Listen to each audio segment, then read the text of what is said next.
I've pressed the button. The wheels are spinning. The hamsters are moving in a circular motion, and it says we're live. Hello, everybody. Hey, sorry we're late. It's my fault. I was going telling stories. You were ranting. No, I don't think it was it? Or what happened to Zen Gordon? I kind of missed. That's and I also had to cut off that. Oh, you did. Grooming. It was just well, we got bugging the hell. How do you even live like? How do you folks live like that? It's like with facial hair. Man, it's just like constantly scratching you and like, oh, I can taste my lunch. I just got sick of it. I'm like, no, I cut it off. I have no jawline. I gotta have this. I gotta have a definition. Also, if you keep a little bit of lunch around, like you get some flavors for later. Flavor saver. Really, it wasn't growing in right. I don't think either. So I had to keep the grooming. You can't let the grooming standard go. Yeah, I think it was I took a few days to start yelling again. I'm back to yelling. Zen Gordon retired. I'm actually, okay. Hey, it's going to be a cool show today. We are going to be talking about the Ryzen X3D stuff. We actually have some statements from ASUS and AMD that we've received this morning. So you'll be getting somewhat news if you're looking to see what is happening there. We are also going to be talking about the handheld wars because there's also some news with more handheld portables. ASUS has its, what's it, Z1? I can't remember. No, the Ally, ROG Ally. The Z1 is the chip. The chip, right. AMD announced a chip in there, and the state of pre-builds. That's why we have our special guest, Braythorn, who that is his wheelhouse. What is a wheelhouse? It's a house full of wheels? I have no idea. I've never figured that out. We should figure that out one day. There's things that really bother me about the language, too, when people just start throwing things like wheelhouse, and I really, really hate it because, like, everybody in the media they're just like, lemming. Oh, new word. The other one that really bugs the hell out of me, has bugged me, is it's bespoke. The hell is that? Right? What? It's a single spoke? I don't know. I don't know what it is, but then suddenly, like, oh, I read that in the New Yorker. Now I'm going to use it because, it was... Probably should not bust out the OED right now. LED? OED, the Oxford English Dictionary. I thought it was... Do you have like a pocket edition that you carry around with you? No, I have the San Francisco Public Library, which is even better. Oh, there you go. What? I'm just saying. TLDR. She was going to look up the info. I'm just saying, I know what it means, but it's not a part of American lingo. It's basically something that was it was far more common in the UK, and then suddenly some a-hole's like, oh, I'm going to use it here because I want to sound fancy now. That's what it is. It does sound fancy. I mean, you got to give it that. Bespoke. Really, right. What's that mean? It's custom. Oh, why didn't you just say custom then? Oh, it's bespoke. It sounds more hipster. Does it sound like my parents paid $400,000 to send me to NYU to study this? Gordon, would you rather have avocado toast, just a normal avocado toast, or a bespoke? I voted for he's too old by the poll anyway. So, he is too old. He is too old. Elena's got a hard out at noon, so I want to get this, light the candle on this rocket. Let's get it going. Light the candle on the rocket? It's hopefully better than a SpaceX thing? Yeah, no. Okay. Did they use candles? Was that? Well, it was a success. Oh, okay. Was it spontaneous rapid disassembly? I have no clue. All right. It happens. It happens to everybody. Yeah. It happens to everybody. Well, I mean, because I don't want to rapidly disassemble spontaneously. No, I mean, but the space program has had many rapid disassembling to get there. Right. It's the. Although I guess technically the space shuttle, it was the most powerful lift body. Because a lot of people still think that Saturn V was, but actually, if you look at the lift of the Saturn, I'm always thinking about that. Yeah, I know. I just want to point that out because everybody else wrong with that. Okay. All right, we're going. Yep. Yes, everyone's here. We got all the cool friends of the show in the chat. Thank you, everyone, for being patient. Oh, we're starting the show right at 4:20. So go ahead. All right, 4:20. Here we go. Go ahead. In this episode of the Full Nerd, X3D CPUs burning up. PC handheld wars heat up, and the state of pre-built PCs. Whoa. Did you do that on one take? Yeah, pretty good. I can't waste the time. Dang. One take like Ray Charles. There you go. Welcome to episode 254 of The Full Nerd. I'm your host, Gordon Mong, with Elena Yee. Look, I brought the mug back, everybody. Wait, what's in the mug? It's ray traced mug. This is the Discord emoji mug. Really? Yeah, you should come over to the Discord, Gordon. You know, I need to reload it on my phone because I switched phones recently. So, and then I made the mistake. Sorry, installing Windows 11 last night. I'm getting already off track. Yeah, a mistake there.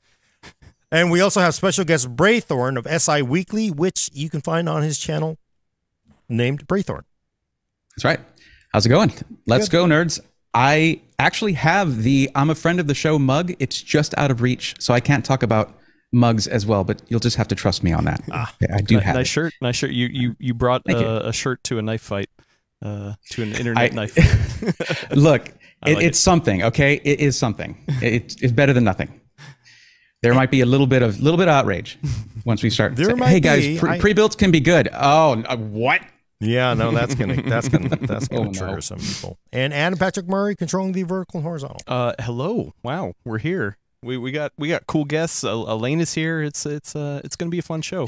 The boss Brad is off on vacation, so we get to do whatever the hell we want. Oh, right? You're right. Yeah. Maybe we can talk about all the rumors. Yeah, we should have brought rumors. Oh man, dang, I missed opportunity. All the rumors. All the rumors. Yeah. Anyway, but we got a lot of topics to get to, so I think we go straight into it. No more beating around the bush. Gordon, if you bought a 7950 X3D, would you just throw it in the trash right now?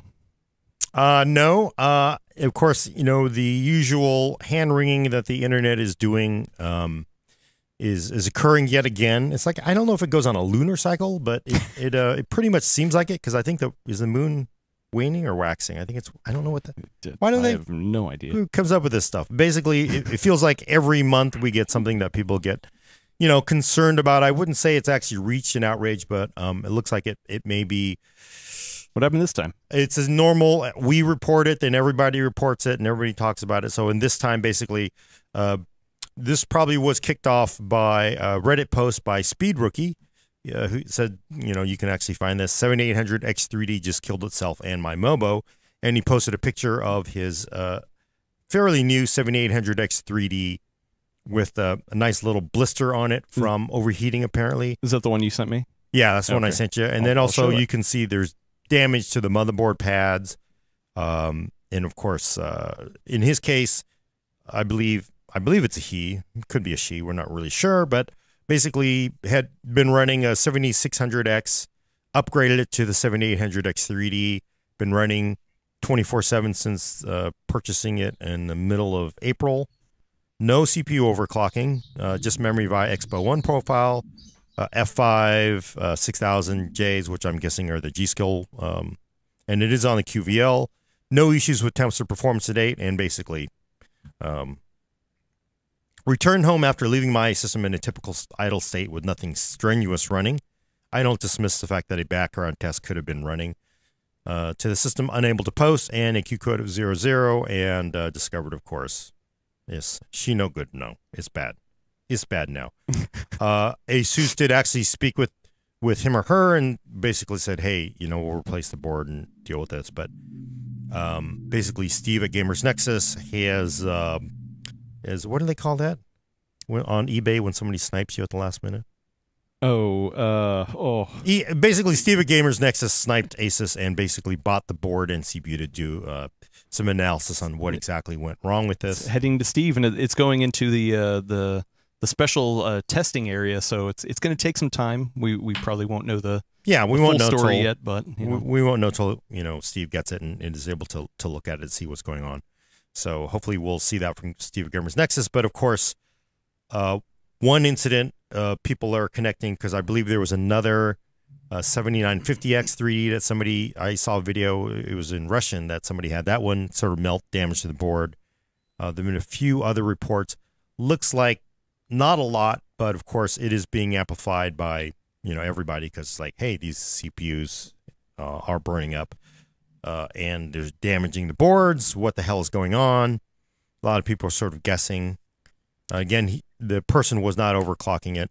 I did actually reach out to AMD as well as ASUS for official statements to see what they're saying. I do have one that was given to me by AMD this morning. Thank you for responding, AMD. Quote, we are aware of a limited number of reports online claiming that excess voltage, while overclocking may have damaged the motherboard socket and pin pads. We are actively investigating the situation and are working with our ODM partners to ensure voltages applied to Ryzen 7000 X3D CPUs via motherboard BIOS settings are within product specifications.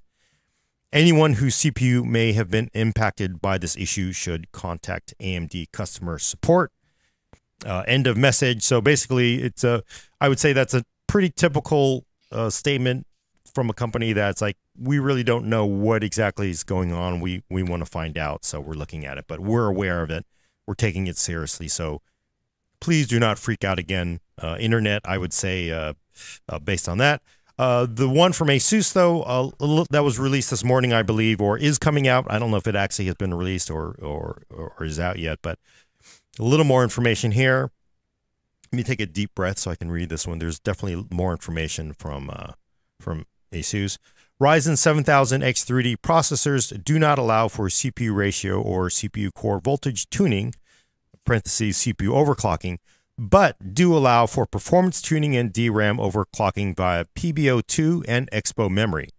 To support Expo and or memory overclocking at DDR5 6000 and beyond, SoC voltage has to be sufficiently increased to ensure compatibility and stability. The amount of voltage required varies between CPU samples. Some processors are more sensitive to overvoltage than others, and some are capable at running higher memory frequencies without needing as much voltage. As confirmed with AMD, any intentional manipulation of these settings can damage the processor, socket, and motherboard. To mitigate this, we have been working with AMD to define new rules for Expo memory and SoC voltage. To help protect, that was end of sentence, to help protect the CPU and motherboard, we are issuing new EFI updates to limit the maximum available SoC voltage to 1.3 volts. We recommend updating your motherboard UEFI BIOS to the latest release. Please also ensure the CPU is cooled adequately. Our recommendation is to use at least a 240 millimeter all-in-one liquid cooler or high-performance air cooler. If you have been affected, please do not hesitate to contact ASUS support for your region. So, and I also want to point out, SpeedRookie had the original incident that was reported when he or she talked to ASUS, said, ASUS says, technically Expo is overclocking, but we're going to honor the warranty. And the person said, like, oh, I'm surprised I didn't know that. That is actually true. It's been a contention for quite a while. Some people don't think it's really overclocking because Intel and AMD, as far as we know, there have been no documented cases of people being denied a warranty from doing an XMP or Expo profile overclocking. Steve, wait, but this isn't from RAM. What do you mean? Are you saying that this could be like a RAM issue? Well, so what you're doing is you get your motherboard, you put in your RAM, DDR5 in this case, right? If you're running JEDEC speeds, by the way, if you have an ASUS board and you're worried about it, and you want this new UEFI, I understand. As I understand it, the new UEFI should be issued within 48 hours. Hopefully, if everything goes right, because sometimes there might be some like show-stopping bug, but they expect to have it within 48 hours. And obviously, if you really are concerned you're going to melt something, basically run JEDEC speeds.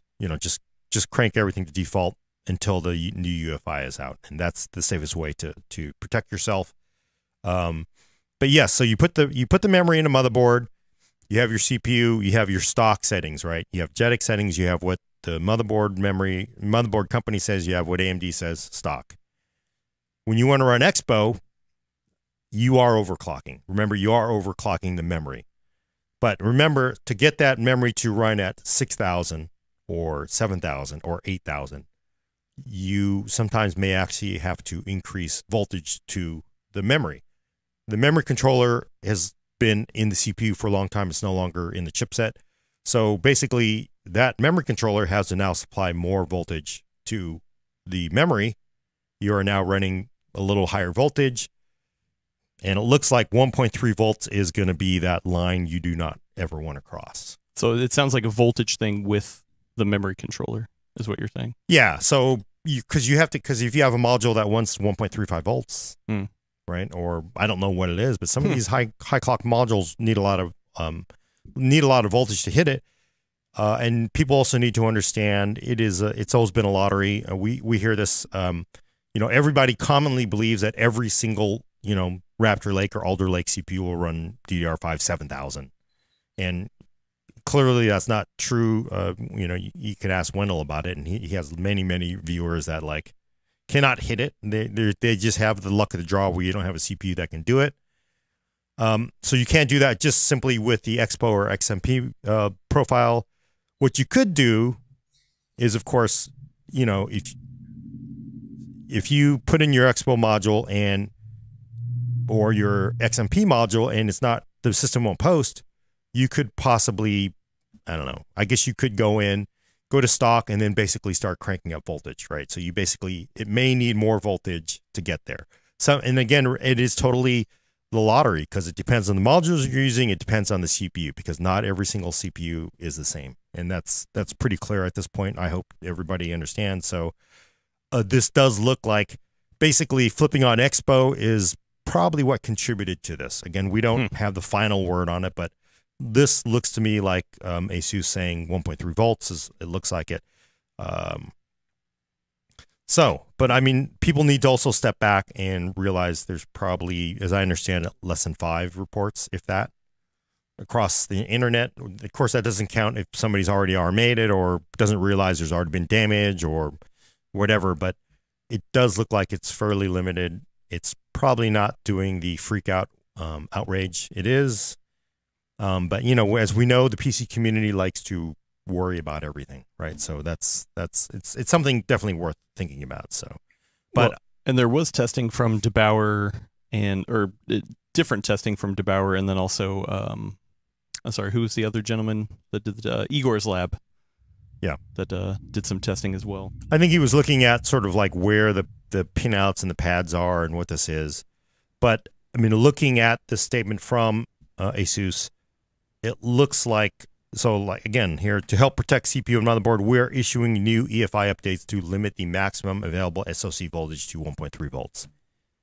So it sounds like basically 1.3 volts is going to be the limit. I don't know what the limit was previously, but you can guess it was more. Could this have been a reason? Remember the 5800X3D was capped? Do you think this was a bad decision by AMD to be like, hey, you know what, this time you can go for it? Well, I mean, they said PBO2 overclocking is available in Expo. You still could run, XMP profiles on 5800X3D, right? If I recall right, you could run. I believe so. Yeah. Yeah. So I mean, well, but it wasn't Expo at the time. It wasn't Expo because it wasn't. That was released with Zen 4, but you're looking at DDR4. Also DDR4 may have been different than DDR5. It was also far more mature than where we are with DDR5.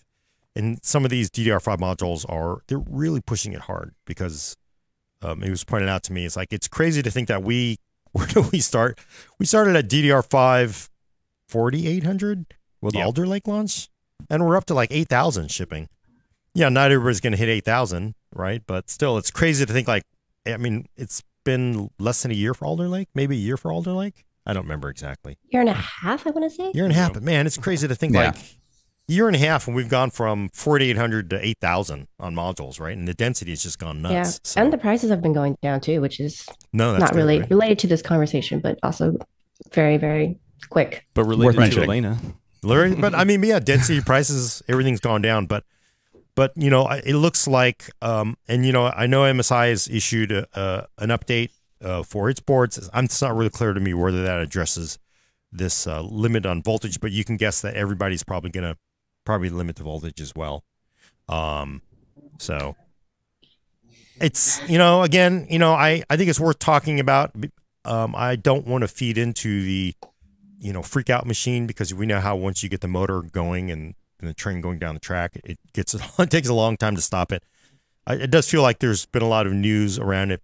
See, I I've been reading it. It looks like it's been pretty responsible. People aren't freaked out over it. Yeah. I mean, you get they were quick about responding to it. I think that's the fastest I've seen in a long time, having a BIOS update pushed in response to news like that. yeah.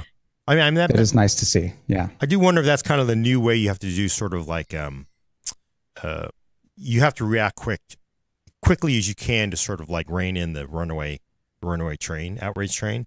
But I do think like sometimes you can't, because you still have to get the parts in to figure out what the hell's going on, right? So that may take a week, take a month, right? We just don't know. So Yeah.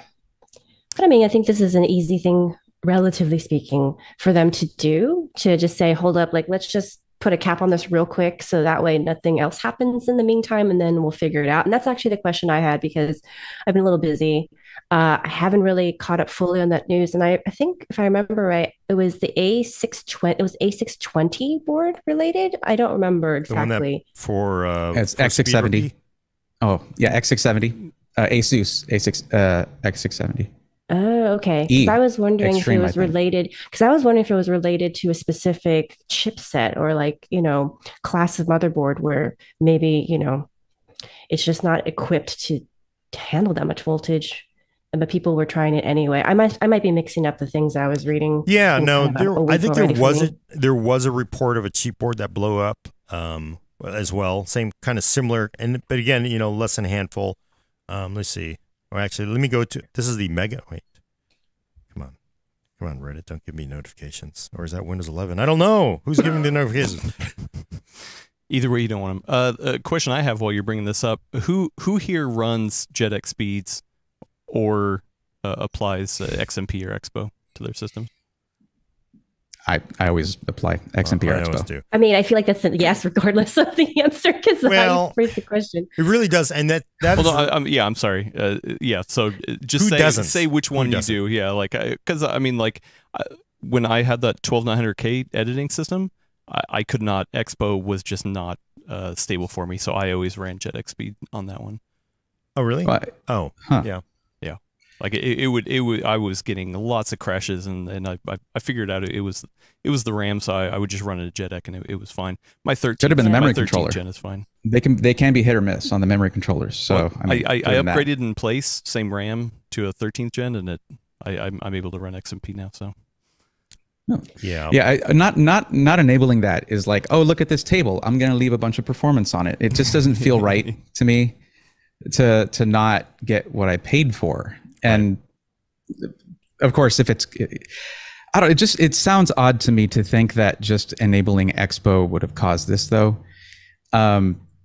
Because here's the thing, that it comes down to like motherboard behavior and like order of operations and the fact that, I mean, motherboards don't have these like, I don't know, hardware sort of safety measures in place that will just keep you from destroying, or keep if it has ones and zeros in it saying to put power to a certain thing, it will do that. It will provide that power. And if those ones and zeros are if there's a decimal in the wrong place, it can fry something very easily. So it could be, a BIOS issue, and AGSA issue, something like that could be causing it. The thing is, if there's a minor issue with the CPU and it won't start up when the motherboard's like, hey, we're gonna start computing now, I'm handing it over to you, go ahead and start up, and it doesn't, the motherboard's just going to keep pushing power into it.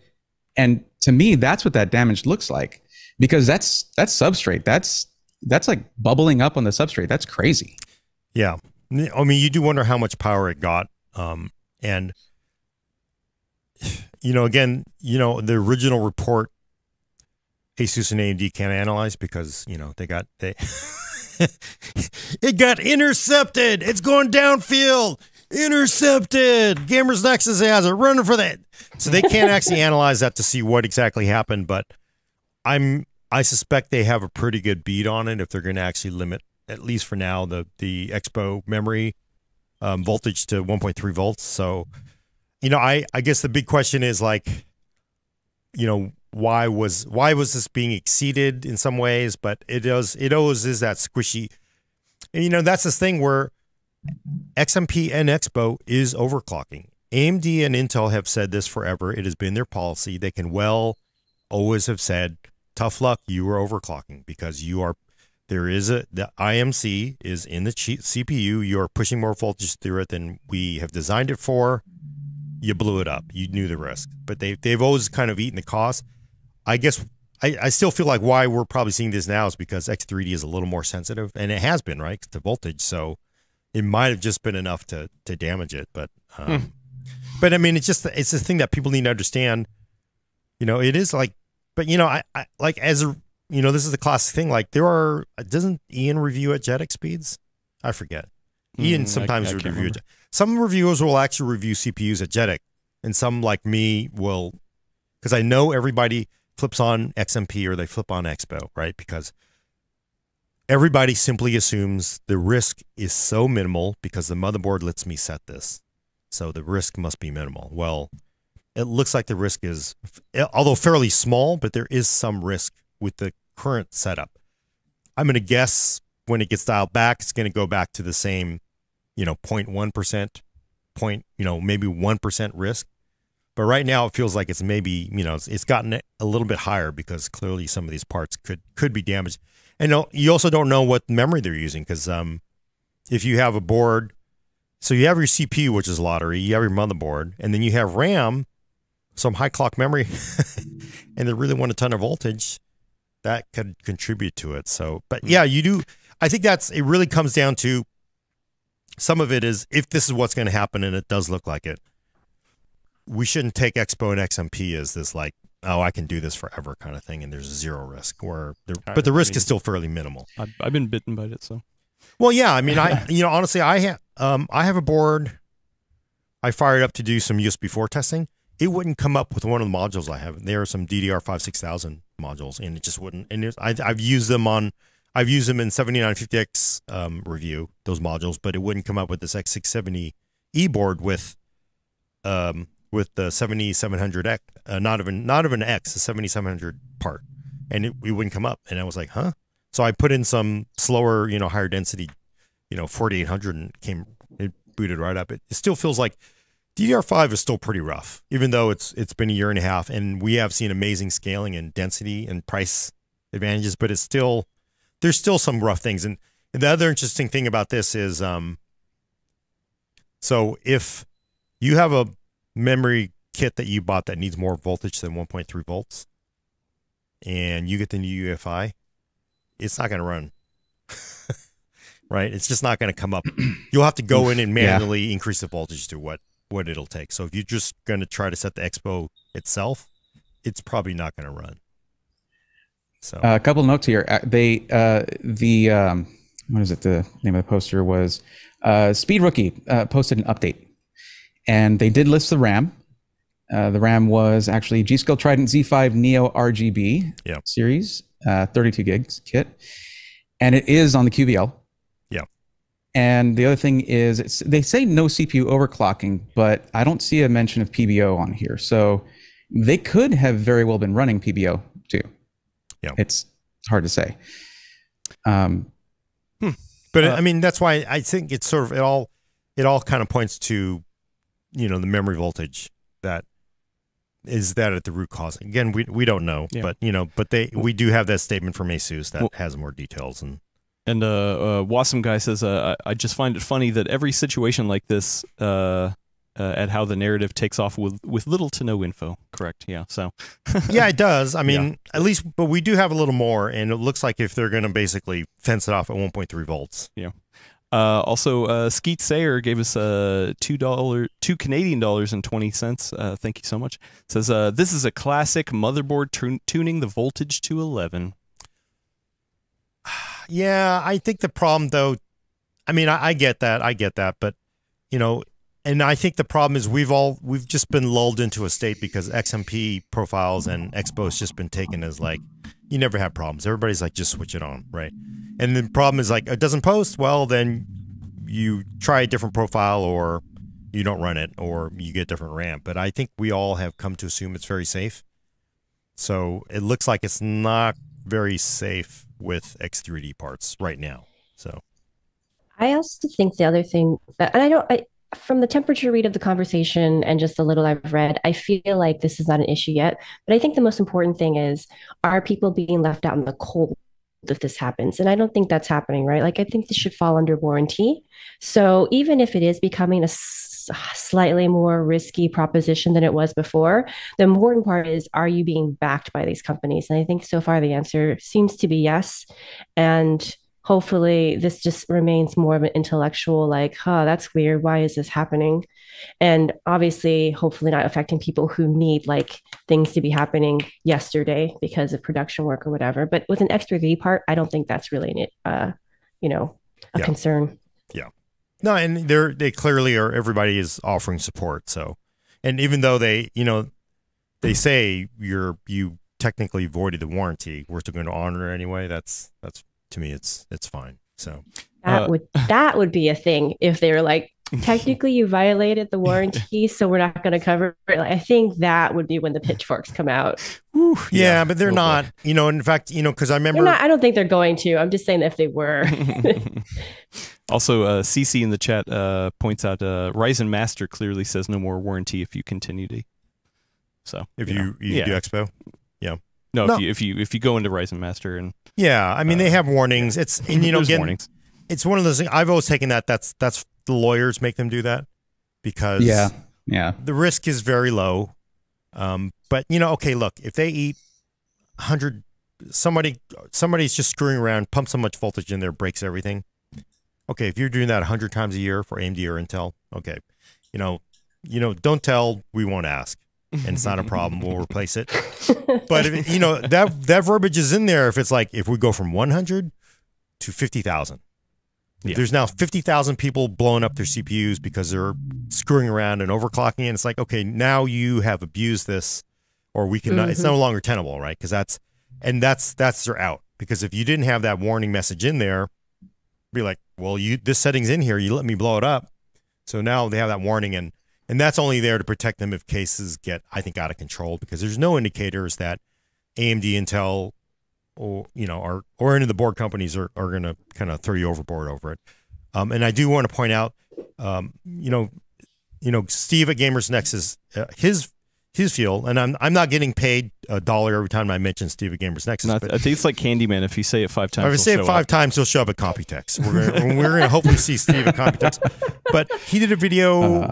Was it about 3 years ago? It was because a lot of people got it somehow like became news that technically it voided your warranty, and he basically went into Intel support and was talked to them about a quote unquote bad CPU, and they never asked about the XMP support, and he was trying to get them to ask, and so then he finally said, well, I ran XMP, he offered the information to see if they would even care, and the person's like, whatever, I don't care.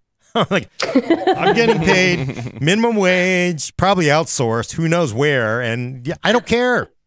I work for Amazon support. I'll take it back. You keep it for free. I don't care. That's how it is.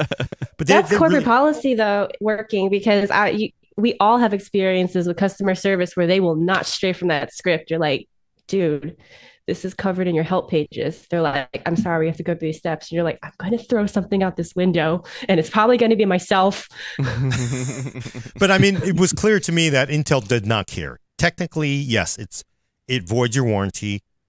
They don't care. AMD doesn't care.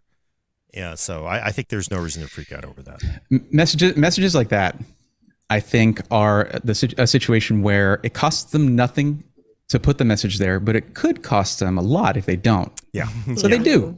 Yeah.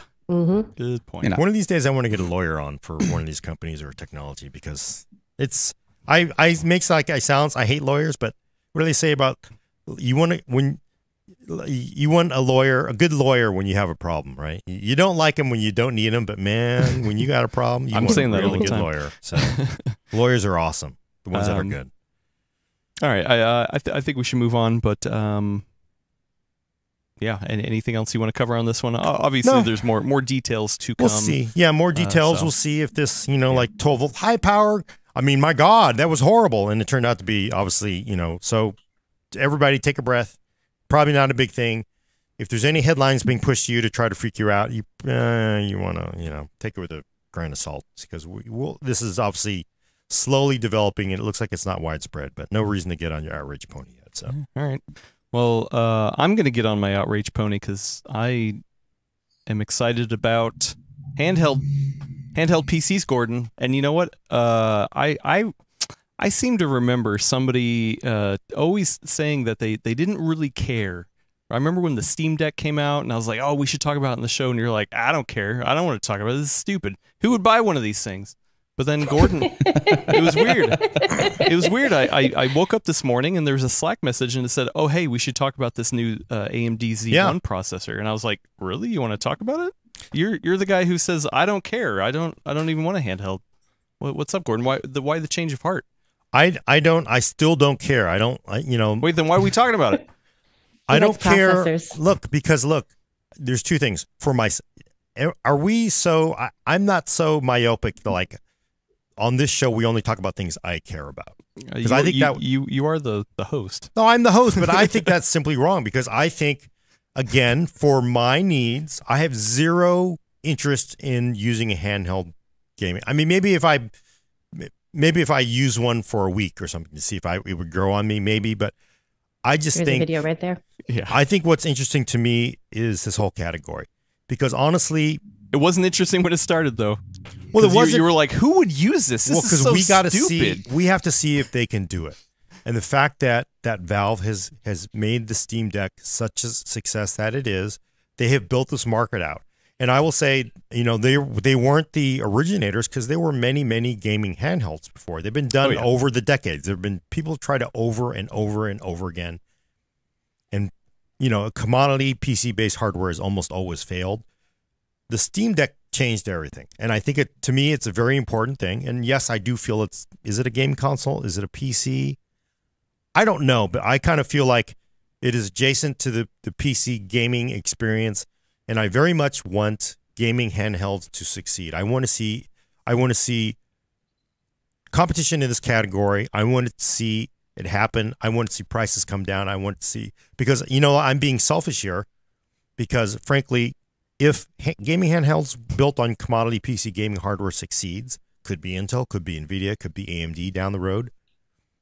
That helps us. It benefits us because if there's revenue streams coming into these companies that benefit them and they can then put more money into making stupid high-end motherboards or something ridiculous for us desktop users, that benefits us in the PC. So that's my reason. I'm glad you care about it now. But I'm actually excited. And again, I mean, the Steam Deck is pretty, hey, for the price, it's pretty cool. But I could buy one, but I would rather buy a phone because I'd rather have a phone. I could buy one. But I'm just saying, I just don't, for my personal needs, no. But as a category that's important to PC gamers and something that I think hopefully I'm rooting for, I think it's good. Well, it seems like AMD is definitely rooting for it because they announced a whole line of processors for this handheld gaming category. Right, Gordon? Yeah, the Ryzen Z1 and Z1 Extreme. Yeah, so obviously, if you don't know, it was a custom chip for the Steam Deck. I have a couple other handhelds, and yeah, they come in AMD and Intel flavors. But from what I've seen from most of the companies do like Kickstarters, and the Intel ones are usually not the ones that are the hot sellers.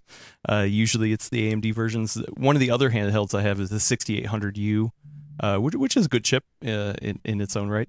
But I don't feel like until what else was kind of taking the wraps off this morning was the Asus ROG Ally, and I feel like this is the first true competitor for a couple reasons. Price? Well, we'll get to the price in a minute because I think the pricing is not going to be competitive, but I think that's going to be okay. So I think it's a couple things. It's different when a company like Asus or Pegasus. I always got to remember it's Asus, Pegasus. when Asus comes in with a product, then it's like, oh, okay, you should perk up. There's plenty of other companies that have been doing these other handheld PCs, but it's not quite the same as an Asus coming in. And then the next one is like the jump from the processor that's in the Steam Deck to something like a 6800U, which is kind of like one of the current other flagship ones that are in these other devices, it's not astronomical. Yes, it's better, and you can get a better experience, but it's, you know, it's a iteration, right? But the Z1 Extreme specifically, wow, that looks like a huge jump in performance. Yeah. Oh, yeah. Zen 4 base, Ryzen Z1 Extreme, 8 core, 16 threads, 12 RDNA 3 compute units, 24 megs of cache. Ryzen Z1, 6 cores, 12 threads, 4 RDNA compute units, 22 megabytes of cache. Yeah, 4 to 12 is such a huge jump. Yeah. I mean, here's what I'd like to know. Where was this product separation in the product stack when they launched the 7000 series Radeon cards? Where was that? They're like right next to each other. But for this, they get it. They get it. They're like, no, make some separation there. So that it's nice to see that. Well, but honestly, I think it's a product category thing too, because here's the difference why I think the ROG Ally is way different than the Steam Deck, is that the Steam Deck is mostly a handheld PC. Yes, you can dock it, and there are plenty of people who do dock it, but you're not getting extra power. I don't know the configuration on the Ally and the pricing and all that stuff that they're going to have, but this seems to me like, oh, hey, you know what? You want something that's mostly handheld? Then a Z1. You want something that can double as a docked experience? You want a Z1 Extreme, because a Z1 Extreme on battery life is probably going to be like maybe an hour at full tilt. Yeah. So, you know, or the device is just going to be heavy as hell. So that's the other thing of the ROG Ally, which I'm surprised a lot of people aren't excited for or talking about. But having that ability to plug into the eGPU, the XG mobile that they have, yes, it's expensive, but with all that talk of like a Switch Pro, where like, oh, hey, you know, or the Switch 2, you know, you're going to plug it in the dock and then it's going to have another processor in there and it's going to be even more powerful. That's what this is. This is like, oh, hey, you know what? I'm going to plug in my eGPU and I'm going to put it out to the TV. And if you've got a mobile 4080, I don't remember the XG mobile offerings they have, but if you have a mobile 4080 and a Z1 Extreme, that thing's going to rip on a TV like that. Yeah. In a way the Steam Deck can't. I'm going to disagree with you here on one thing. If I was going to spend the $1,500, $2,000 for a mobile GPU, for an eGPU, I would go for the Z1. You're losing 2 cores, but you don't need all those. You don't need 12 compute units for graphics if you're going to be using the eGPU mostly. So you save the money there. But that's why it's a hybrid thing. You know what I mean? Because I feel like if you just plug into a TV, yeah, that's stupid. But you know, if it's like hybrid, okay, you know what, I can have it in handheld mode, and I mean, I don't think anybody's gonna, or who knows. I personally wouldn't run the Z1 Extreme. I have a question though, Adam. Didn't you just say though that like it didn't make as much sense to use that as a handheld? So if you're going to be docked, why would you specifically get this form factor? Well, I mean, it's kind of like the Switch. Like, I love the Switch because it's like when I'm sitting on the couch. Oh, okay, cool. Yeah, you know what? I want to put it on the TV. Boom, put it on the TV. Like, it's truly a hybrid approach. Yeah, I get that part, but for the part that's portable, you were saying that it's going to get not so great battery life, and isn't that the point of a portable? Like, nobody wants the Sega Game Gear experience again. Like, what's the point? Especially if you're spending how much on it? Well, that's the thing. Like, I never run the full TDP of any of my handhelds. Like, so in portable mode, that Z1 Extreme, I would probably cap it at 15 watts. Like I'm not going to be sitting there like running the full 30 watts on the Z1 Extreme in handheld mode. Like, so it's like, like running in handheld mode, you run for battery, but then you also can unleash it on a TV. I just feel like that's a very specific segment of the market, which, I think it's great. PC, like, we should have options for everybody, but wow, that's just like a super narrow slice right there. Well, no, because I mean, most people that I know that are running on Steam Decks, they don't max out their wattage either. Like, because like if you're maxing out your wattage and you're playing like Resident Evil or something, like, yeah, you're only going to play like an hour and a half. But like you try to, it's that whole min-maxing game, right? Of being like, okay, so how much performance do I want, but how much battery life? Like most of the people I see aren't like, oh no, crank that thing to 11, and I don't care what battery life is like. So I got a couple questions though. Yeah. So by the way, if you want to see hands-on, we did have somebody on staff, Michael Kreider, who's been on the show before. Yeah. You can read his hands-on PCWorld.com. Please go there and see it. It's got pictures. But I think I linked to it in the description. Okay. He does point out that it uses the same connector that's used on the Flow laptops. It's for the XG Mobile. Yeah. Yeah. So basically, so they had the external, that little tiny 3080s, and they had 4080s.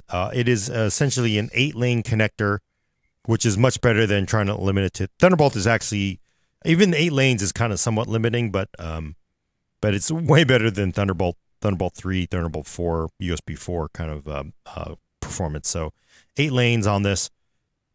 It's pretty, but this thing is running Windows. I was trying to understand this. Almost all of them are running Windows. That's what I was going to bring up.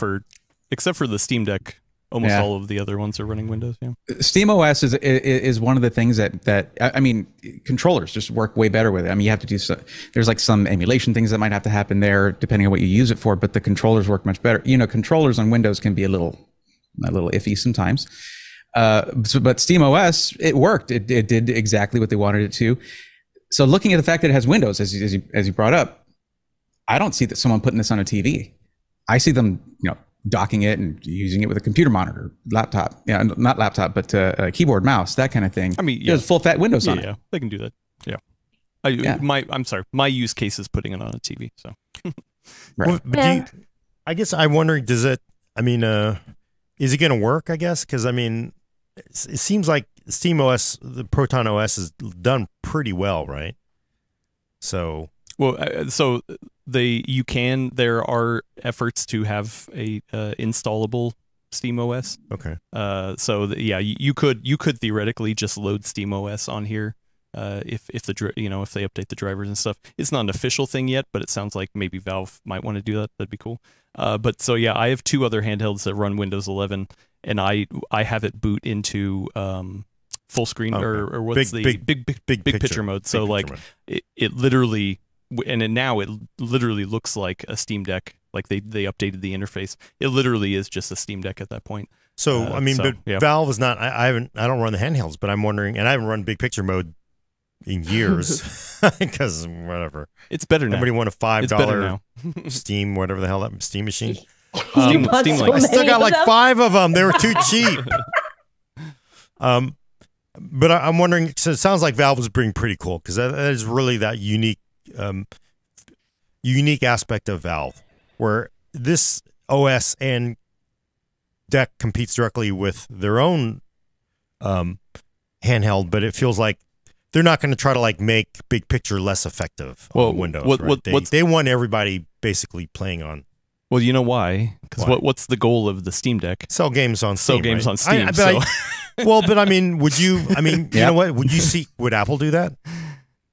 Would Apple do that? No, hell no. They would find a way to by the way, and then punch you right in the nose so hard. You're like, oh, why'd you do that? Because you're competing with me. Your product's too close to ours. You're out. They punch you in the nose and then kick you in the ass out the door. Yeah. But you said you were because that's how they do it. Valve is going to be open. I'm kind of. Do you think this puts pressure on them? Because it feels like this thing is going to kick the hell out of the Steam Deck. Well, but so here's the thing. Here's the thing, is that I think. Looking at the specs, I'm like, oh my god, wow! Like depending on the processor, it's got a 120 hertz screen. It's a FreeSync screen. Oh wow! Like they are shooting for high end specs that no other competitor has. Like there are competitors that have like 1080p screens. There are competitors that have OLED screens that are there are definitely like other ways to get a little bit better experience in the Steam Deck. But this one's literally like. Oh, you want a high refresh rate? All right, we got it. You want OLED? Yeah, we got it. Oh, you want FreeSync? Oh, yeah, we got it. So I think the price is not going to be competitive, but I think that's okay because that's the difference between getting like a Dell XPS or an MSI Triton, whatever gaming laptop, right? It's just 2 different markets in my mind. You know what spec was surprising for me? Because at CES they were showing off their Asus was showing off their Wi-Fi 7 routers. The ROG Phone 7 Ultimate Ultra whatever has Wi-Fi 7, Wi-Fi 6E on this thing. That isn't even released yet. Isn't that weird? It's not like you can plug Ethernet into the thing unless you dock it or something. So you would think that they would try to fit it into their whole Wi-Fi 7 thing that they're doing, because they were pushing it at CES. They had the whole display there. You know? Yeah. Wow. You know, I'm just looking at this because if you're getting an RTX 4090 laptop GPU with it, you can. This is a real. So they have a real gaming experience, right? Yeah. What options do they have in the XG Mobile? I haven't. Well, it's not an XG Mobile. I don't think. Wait, what? So XG Mobile is the Thunderbolt dock, right? No, XG Mobile is the. Oh, is that what they call it too? Yeah, okay. yeah. It's the same thing. They call them both XG Mobile, I guess, right? But it's so I mean, you know, they've had originally came out with the 3080, and then they have 4090 laptop version. So they only have two options. Well, I'd have to look up the other ones. I thought there was a 3090. I'm sure as well. there may be. Well, there. I don't know about 3090, but there. I thought there. If I remember right, there was a 3080 mobile laptop. God, whatever it's XG dock, but I think there might have been one been down, but it's pretty expensive. The connector's kind of honking big, but it is nice because it carries power over it. And it is small. It is actually small enough that you could, I don't know if everybody's seen it, but it basically is the size of a book, small book. So you could actually bring it with you on the road if you wanted to, which seems kind of silly, but. They had a Radeon version. I didn't realize that. I didn't know that. Yeah, they had a 6850M XT. Yeah, so the nice thing is that those will work even on the ones we saw. And then that's what's awesome is ASUS is actually supporting that same interface. So if you have one that you bought, 3 years ago, it still works, which is great because honestly, if you have a 3080 mobile, it's, fine. It's going to outperform anything internal to this. So, and it's nice to be able to reuse it. Yeah, I mean, honestly, like I see this as more of a laptop. If you're like a laptop gamer, well, like I think it's a competitor for that. I don't actually. I see this as a true handheld, and you can go upscale for higher graphics quality, or you can go like lower, right, in pricing. Also, up to 16 gigs of LPDDR5. What's in the Steam Deck? Well, it's yeah. I feel like it's 12. Huh? They don't say how much memory for. It's in the CPU. So, and that's actually going to, because and that's not DDR5 in the Steam Deck, right? Yes, it is DDR5. Oh, it is. Okay, so probably LP5. So okay, I guess memory's not going to make a big difference. It's 16 gig of LPDDR5 in the Steam Deck. Yes. Yeah. I'm sorry. But I mean, being able to run this external thing is, I see this as like for you, Adam, you run it on your TV for your living room experience with, 4K. Honestly, you could probably play games at 4K with a 4080, 4090 laptop, reasonably, some games, right? And then you have your portable. Yeah, I mean, for me, this is like, I'm the ultimate use case for this. But there's no price? No, not yet. And I think there's probably a reason for that. But yeah, my guess is that they're not going to be price competitive. Also, a lot of these companies, I'm not saying Asus Asus is going to do this, but a lot of these companies have multiple price options. Like oh hey, how much RAM do you want? How much storage do you want? What size do you want? Some of them are like multiple sizes. So like, yeah, they could just come out with like, hey, we have 6 different configurations. Yes, the cheapest one is maybe $700 or something like that. But also the most expensive one is all the way up to $2,000. So. Well, but the thing is, like, to me, again, why this is so interesting is if ASUS gets anywhere with this, then means their friends at Gigabyte and MSI are going to like, hey, and everybody's going to like kind of jump into this. Remember when we saw the Alienware one? Yeah, I remember that was based on Ice Lake. Yeah, I think it was an Ice Lake. Yeah. So Alienware had shown off a prototype handheld gaming machine. It never came out, I don't think. No. And it was basically an Ice Lake with XE, which it wasn't bad, especially compared to Intel integrated, but it just never went anywhere. But now we have like this real competition here. But this thing is no way this is going to be price competitive with the Steam Deck. No. It's going to be $1,000. None of the other ones have, and so I doubt this one's going to. Yeah, but they have scale, because the thing is, you have ASUS scale. I would think that. Dude, but the specs in this, man, like unless they offer like a version that doesn't have a 120 hertz screen or like like an IPS panel, like so maybe there will be a cheaper option. That'll be the tough version. Asus Tough. Yeah. This is ROG. Oh, they're not looking to be right. price competitive. Oh, the Asus ROG Tough is Ally. like, there we go. Yeah, there you go. You broke it here first. No, that's right, because it is, the ROG brand is, generally solid gold for them, so I get it. Yeah, it no, I really think this is going to be aimed at the higher end. $1,000, especially for people who like to have everything in that ecosystem, which they do cater to that really well with having peripherals and all everything. You can get everything ROG. So that demographic has been waiting for this pretty much if they want something handheld. Are you interested in so are there of you handheld gaming people? I don't know what that I have a term Switch. is. Oh, okay. I think it really hits a balance. For a long time, it's been really good for me. Whenever I do have time to game, or I'm traveling, it's worked for me. And I wanted the Steam Deck, but I lost interest once. I was going months and months, and I was like, I won't be able to get one. I'll be okay. I kind of want this. Huh? Yeah, no, I do too, but I don't know about $1,000. But what about you, Elena? You're a controller player. This seems like would appeal to you. I am, but I've actually I'm a never been player. I've never been a small screen person. Oh. I don't know why. I have played on handhelds before. I do have hands-on experience with the Sega Game Gear, which is why I referenced it earlier. But I think because of those experiences, I just really don't like looking at things on a small screen. I much prefer having like the full TV or monitor setup. Okay, so this doesn't tickle anything. So like the smallest I'd go is probably like laptop. Do you think, and if you think, because we have AMD, they're really great at finding these like new markets. Right. These handheld gaming SoCs. Do you think Intel's going, oh, maybe we'll do one of these now, right? Because why not? Is it worth their time? I mean, plenty of Intel chips have been used for handhelds like that, INEOs, things like that. But it's just the graphics that you get on the AMD ones are generally. Yeah. Sorry, Intel. It's well, I mean, it's true. Yeah. I'm going to give Intel points because they have made huge strides forward since the days that basically went like, is this thing working? The needle's not even moving. It's actually like significantly better. I think it feels like they could be ready within a generation when we get to Meteor Lake, kind of like that kind of.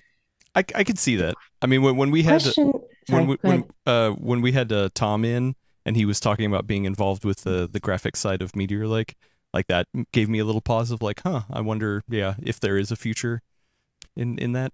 So who knows? But yeah, that was my question about it, which is like, I mean, technically they could do something, right? But I feel like, especially with someone so high profile leaving, it makes you wonder how organized that effort's going to remain going forward, right? Like if you don't have someone at the forefront championing it, like pushing that forward, you're not really going to see fruits from it. And I feel like that's what's been plaguing Intel this whole time, really.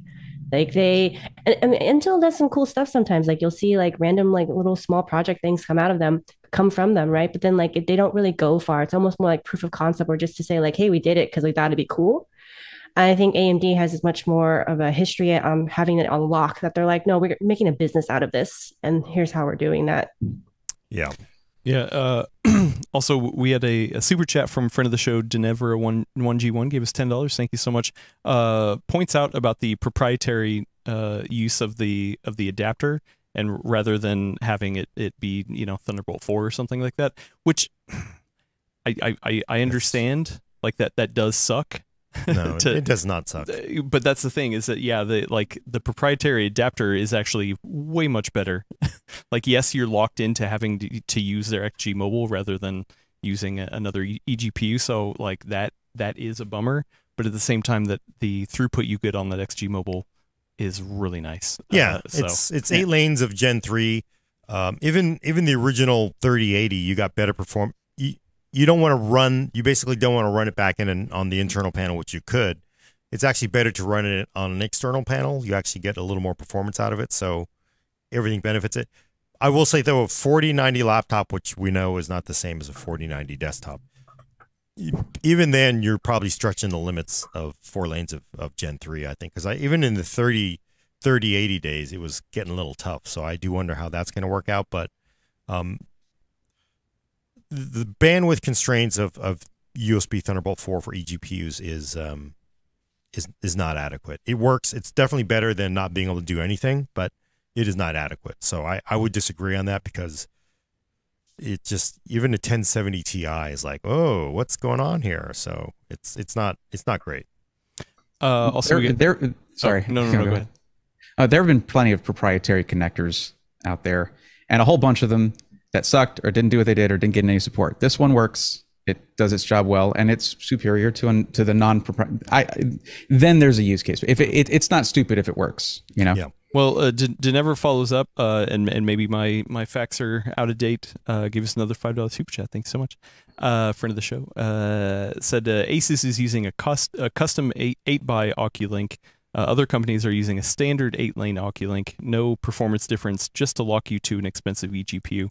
Well, you also have to look, but remember, they did this originally. I doubt there were any other Oculink-based laptops on the market.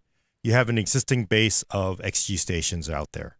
So do you just throw that all away and try to like adopt the standard? Again, you stranding all those people, or do you just simply go with something you already developed and works? And also, let me tell you, anytime there's a so-called standard, you know how rough though. It's like sandpaper. You could sand down it. You could make like a table out of an oak tree with it, because there's always so many rough ass things that don't work. I know people hate proprietary things. I understand it. I get it.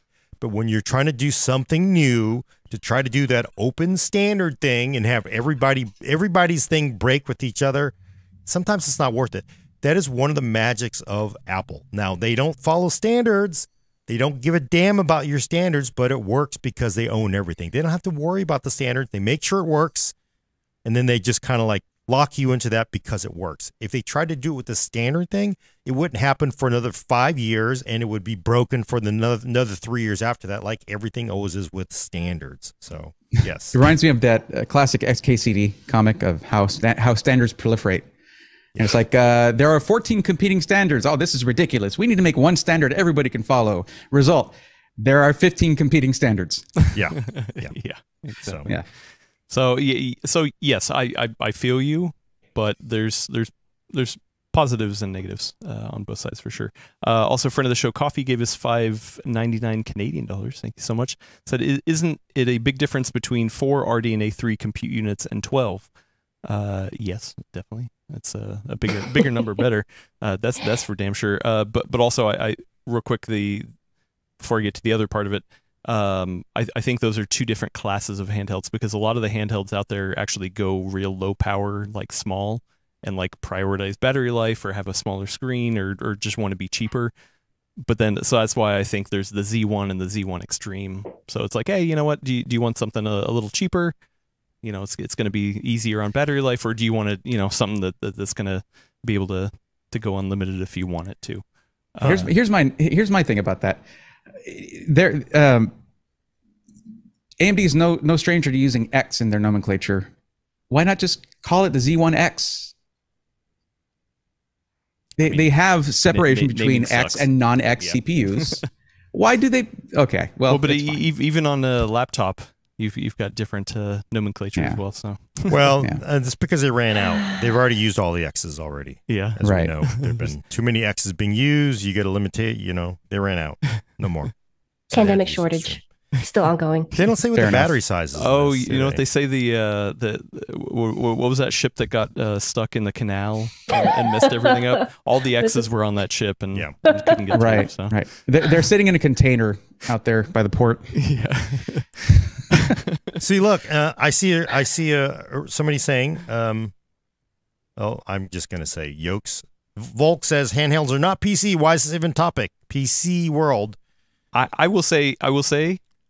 You can go into a desktop on any of these handhelds. You can go into a desktop, whether it's Linux or Windows. So I consider that a PC. Yeah, I mean, Yeah. running full fat Windows Yeah. Yeah. just because the form factor isn't typical. I mean, that's still PC. Although I don't like that term fat because that's something that they've tried to hang on the PC for many times. I would prefer the term full service.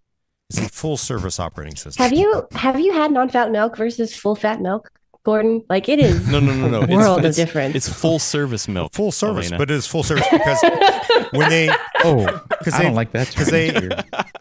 It's weird. They tried to say that Full service. what? They tried to say that PCs were fat clients and thin clients were the future. Well, let me tell you, most people like to not be described as fat. It's just generally not a nice thing to call people. So, but I would like to say Pleasantly plump clients. Pleasantly plump clients. it's There you a go. full service. It does everything. well fed, okay? But look, but you know what? Honestly, yeah, I get you. I get you. It's a handheld, but it's running Windows. It's got USB ports. It's got video out. Keyboard, monitor, mouse. You basically have your Windows experience. So it's definitely closer to a PC. It's way closer to the PC than a Switch, right? So, Oh yeah. and it benefits us. Again, it benefits us. So this is exciting to see. Maybe we can, maybe the PC and will use its business model to crush the Switch, right? I mean, that's never going to happen That's because of never Nintendo, Yeah. but you never know. You got Mario. Mario's the biggest thing in the world right now. You know what else benefits us, Gordon? Yeah. Is there you go. pre-builts. Oh yes. Pre-builts benefit the DIY PC person. What is this? I've never heard of this. A What are pre-built those? PC. It's imagine getting a PC that somebody already built for you. Oh, It that just sounds delivers convenient. at your home. Yeah. So, Braithorn, you're kind of an expert in these parts. Your channel covers a lot of pre-builts. So, and I personally dig what you're doing. Somebody in the chat was like, "Oh, why do we got Braithorn on?" Like, I invited him on. I wanted to I'm be a on to hack. talk about I think that's pre-builts. when you know Yeah. you've made it, when someone calls you a hack. Yeah. Well, welcome to the cup. I've made it. Wow. But no, I like being able to talk about pre-builts. Not that we do a ton of coverage on here. But Yet. we will look at them and for sure. So what's going on in the state of pre-builts, Braithorn? Well, there's a lot. I mean, pre-builts, when it comes to PC hardware, and I've talked about this a lot, I talk about this a lot, and it's something that's easy to forget when you're really into the DIY thing as a consumer, but that's the exception rather than the rule when you do DIY. Most people buy pre-built. Most people do, whether it's OEM or a system integrator using off-the-shelf components. The majority, we're talking 60 to 70%, with 20% or so. It fluctuates from year to year, but it's the majority of people buy pre-built. So it's a massive industry, but just like the DIY markets, it has sort of experienced slowdown in the with everything going on with the economy and all that. So that's kind of the thing that's going on right now. But there's also a lot of exciting things. Smaller companies pop up and bring innovation and bring passion to it. You have larger companies who have the funding to, like what's going on with iBuyPower and Height right now is really fascinating, with the way that they're able to sort of fund all that going on with Height to develop new cases. We're talking about tooling, everything like from scratch, and then turn around and put those cases in their pre-builts on their site. So, hey, that has better airflow now. That has a cooler look to it now. So it seems like in every tier of the pre-built industry, there's kind of some really interesting and exciting stuff going on, which is why I'm sad when people who are really into computers sort of ignore that. Because, I mean, if you like the Y60 case, right, that happened because of iBuyPower. That's that's iBuyPower makes Height. Height makes the Y60. You like the Y60? Well, guess what? All those pre-built sales funded the R&D for that case, and the tooling for that case, and the production, distribution, all of that. So it is a thriving industry. But as I complained about before, and I decided to do something about, there's not enough coverage of it. As I said, who needs more help, more information? Someone who's already a kind of an enthusiast in DIY space, or someone who's just getting into it and just wants a pre-built. They just want to get into the hobby and get into that gateway, and then eventually do DIY. Which is why I love what you're doing because that is an awesome way to look at it. Personally, I appreciate it. So thank you for doing that. And yeah, my first computer was a pre-built. So yeah, I mean, and a lot of people who have built computers have definitely started with pre-builts for sure. Tandy 1000. I mean, I didn't build that thing. I was 6 years old. Okay? most of us start with a pre-built, and then as soon as we do DIY, we immediately forget that fact, and we're like, pre-built, no, pre-built suck, DIY for life. Well, can't really ignore it. It's a lot of the industry. In fairness, though, the pre-built market has changed a lot. I feel like since probably when most of us talking today and in our chat were getting our first pre-builts, right? So, I mean, even today, a lot of the OEM ones are very fixed and they have proprietary parts. And so you don't really have the exposure to move into even more of a DIY space so there's that. And then also on top of that, system integrators, they're not really as well advertised. Obviously, they just don't have the same marketing reach as an OEM, right? So it's always like I talk to people who are, trying to decide if they want to get a Dell or build their own. That's a choice to them, right? Like there's only one end of the extreme or the other end extreme, right? And so I have to tell them like, hey, there's actually a middle ground route, and they come with warranties. They handle like your questions. It's a kind of a one-stop shop kind of thing. And this way, if you ever get brave enough, I don't use that word, but basically if you get brave enough and you want to try swapping things out on your own later, these are off the shelf parts. So that means that you can walk into over here, a Central Computer or maybe Micro Center, depending where you're at, Best Buy, buy something, pop it in. I mean, that's how I got started with DIY, right? Because I had a pre-built and I was like, you know what? I really want to upgrade this disk drive. I'm going to do that myself. And I was terrified. I did it. Nothing happened. Actually, that thing did burn itself out, but that wasn't my fault. That happened months later. And I was like, you know what? That was important because I was like, that wasn't me. That was just new hardware biting it early. And I was like, I bet I could do this again. I bet I could do more of this. And then that led into DIY when I had more of a budget for it. And I really think it's, as you were saying, I think it's a shame when people kind of poo-poo the idea because it's like, this is a big community. We want people to join. Don't gatekeep it, right? Like if this is their entry, support them in it. Yeah. And honestly, once you do start looking at system integrators, which I will note, the name of the weekly show I do is SI Weekly. I don't really focus on OEMs. They don't need the attention, as you said.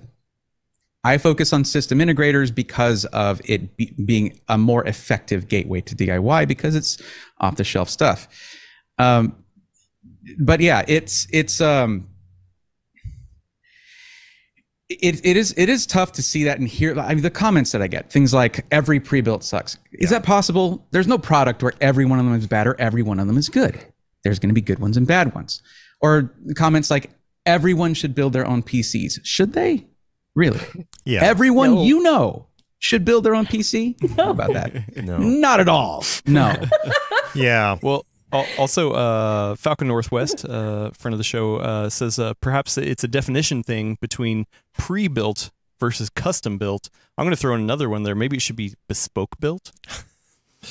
I did look up the word on the OED, by the way. I have that definition ready to go. With the Old English Dictionary? Oxford. I mean, that's Oxford English Dictionary, but you can't call it the Old English Dictionary. Is it written in that font and everything too, like on the pub, No. Pub font. Is Falcon Northwest here? Hey, Kelp. Yes. Hi. But wait, I want to hear what the definition of bespoke is first. Wait. Okay. Okay. So you have to English accent, please. Channel.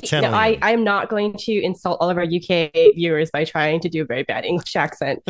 I will just say that the word bespoke comes from, is a form or derived from a verb to bespeak. And that verb dates back, according to the entries for it in the OED, goes back to like 1700s. And it comes from Germanic. And it's one of the definitions is to order something. Oh. So I think it comes, the idea was that you would go to some kind of a tailor, right? or a shoemaker, and you would buy something essentially from them. And I guess what happened, my guess is, this is me playing, is it entomologist? I would guess that when ready-made gear started coming out, this was their way of distinguishing between the two, right? Because in one scenario, you would go to a place that would make it specifically for you, and in another case, you're just kind of just buying off the shelf, right? Huh. So that's I think I'm guessing that's how that evolved. Okay. Well, if we're talking about definitions, you can definitely get a bespoke PC if you want to. Yes, I love this. There are plenty of boutique builders out there who will just say, all right, what do you want on there? Okay, I like this character, I like this theme or this color. And some that I know have in-house artists who will do oil paintings on cases for you. Wow. And custom hardline liquid cooling, which is something that people want to see on their desk, but they're afraid to get into it. So they just, if you have the money for it, you pay for it. So if you make a statement like, oh, you get a pre-built, it's all going to have bad parts or it's going to be cheap. Well, no, this was not cheap. Look at it. It was not cheap. You're wrong about it. There really is the whole gamut, right? So if we're talking about definitions though, to me, pre-built is anything that is built before it reaches the consumer. Anything not built by the consumer is pre-built. Now there's custom pre-built and sort of pre-configured pre-built, right? So that to me, pre-built, I kind of put it, the problem is the negative connotation on something being built for you. Yeah, because and there's definitely a difference between going into a Best Buy and being like, oh, I want that computer right there, or going to a company that says like, oh, you know what? Okay, I roughly get to pick some of the specs that I have in there. I can customize it to my liking. There's definitely it runs the gamut, right? Well, my question, sorry. Go ahead. Absolutely. So Brett, my question for you is like, I wonder if there's also a generational difference in the perception here. Like, I feel like with today's market around pre-builts, and especially because today's pre-builts, even when the ones from OEM seem to be drawing from the DIY community, like kind of taking like the most popular features and then basically mass marketing them and putting them into their machines. Like, is there still really that negative connotation among a younger or at least newer to PC set? Because I feel like my prejudice when I still had more of it, and there's still a part of the back of my brain that's like pre-built, because I think beige box, like absolutely no customization whatsoever. And I mean like in the configuration screen, not like not like me doing it, but just in the configuration screen where it was just like, this is your Celeron machine. That's all you get. You can't even upgrade the RAM really. Oh boy. You know what I mean? I need to introduce you to AVA Direct. I'm not trying to name drop any companies, of course, here, but there's this one there's one system integrator where you have over 600 cases to choose from. Okay, they will get anything you want that they are able to purchase for you and put it together and put a warranty on it. Well, see, then if variety is what you want. Well, but then there's the other problem that people have with it is that, oh yeah, they'll get whatever case they want, but then they'll mark up the hell out of it. So it's never a good deal to get a pre-built because you're just paying all this extra for something you could have done yourself. Yeah, you're paying extra for a warranty and for them to build it for you and install Windows and test it and do all these things, and then yes, you are. Those are services, goods and services that you pay for. Yeah. And some people find that to be worth it. Yeah. That's when commerce. You get your bespoke leather armor in 1622, you're going to want some money for that. I could get my own cow, slay it, cure my own leather. Hey, there we go. And then to me was worth it, so I paid for it. It's not bespoke. I'm sorry, but it's if something's worth it to you, you pay. It's about value, right? And value is subjective. But some people see a value that doesn't match up to their subjective view and think that it's factually wrong. Welcome to the internet. Yeah, I just do think. What? Yeah, it's always unfair that we're in that weird bubble where the DIY community thinks it's the biggest thing in the world and nothing else exists. Like gaming laptops are huge. Pre-built and OEMs I mean, SIs and OEMs sell probably, they sell way more machines than are sold to DIY. DIY is actually a very small but very vocal part of the community. So, but it's weird because when you're in your own bubble, you think the others don't exist. So I do have a question because value is, I wonder, because I've always sort of thought, especially at the height of the GPU shortages, there was a ton of value. Oh, Elena, you gotta beam out now? I can stretch just a little bit longer. Oh yeah, sorry. So, but lost track of time.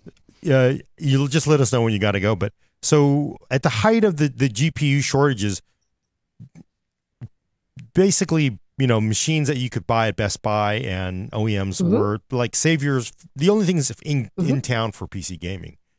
Has that changed now? I mean, I'm wondering if that's so now that the glut is over. Well, I guess is it better, or I'm wondering if maybe they're getting a better deal from their card vendor, so you're not paying full retail on these cards. I'm wondering if like I haven't, because honestly I have not looked at because the classic thing that the DIYer does is they look at a configuration, a box, and then they go add up all the parts on PC Part Picker, and they go well, I'm not saving much. But sometimes though, you can really save a significant amount of money if you're buying a machine already built up, right? Is that true right now? I'm just wondering what it's like right now. Is it? It's going to fluctuate. If someone comes back and watches this in 2 months, and I'm saying, yeah, it's true right now, I could be wrong at that time. So it's one of those things where it has to be, if you're getting something built for you as a DIY enthusiast, you're not going to see the value. That's just it. But to the 18 or 20 people who know that you're into computers and come to you for advice, to them, it's probably worth it. And it's probably going to be worth it to you when they have a problem and they have a tech support line to call instead of your phone number. Right. Yeah. So it pays to pay attention to this stuff and know where to send people. And the other thing is this for the builders. I mean, I've been DIY for over 25 years. That's me. That's who I am. Despite my videos about pre-builds, it's also about availability because system integrators and OEMs have their allocations. And then retailers have theirs. If something's sold out everywhere else, you will be able to find it in a system from a system integrator. If you were going to buy all the rest of the parts anyway, just buy the whole system, unbuild it and rebuild it if you want. Guess what? You just built a PC. Congratulations. But you got that part that you couldn't get, which was what started the whole show that I do back in. I was like, I needed 3070 for content creation. I couldn't get it. That gives me an idea for a live stream. We should buy a box, unbuild it, and then build it, and it's a live stream. There we go. Yep. Yeah. Reverse. I go ahead, Elena. I don't know. I'm just kind of jumping around here a little bit, but I'm actually curious your thoughts, right, on kind of the rise in companies trying to get in on the kind of system integrator train, right? Like you have component companies like NZXT that did it first, like even before the pandemic, and now I think was it Corsair just hopped on board. I feel like there are other rumblings elsewhere, and kind of wanting your thoughts on that. Corsair's been doing it for probably about a little over a year and a half, something like that. And a while now. And NZXT build their thing that they do. Well, of course, for component manufacturers, and it's a pretty rare thing to be both a system integrator and a component manufacturer. You got Corsair and NZXT pretty much that you'll see doing that as a system integrator, not an OEM, where you could buy all of the parts yourself. You can replace everything yourself. We're not talking about, your Dell or other OEM systems where it's oddly shaped motherboards and things like that. So that's pretty rare. The real surge that's been happening is in smaller SIs, smaller companies starting up. And a lot of this happened when people were stuck at home in the pandemic. They were building PCs for them and their friends, and then they were like, well, I'll sell these. And some of those people now have companies that sell, 150 systems a month, that's a lot for a small company. So it could be a lot. It depends. But there's some of these that are doing some really cool things.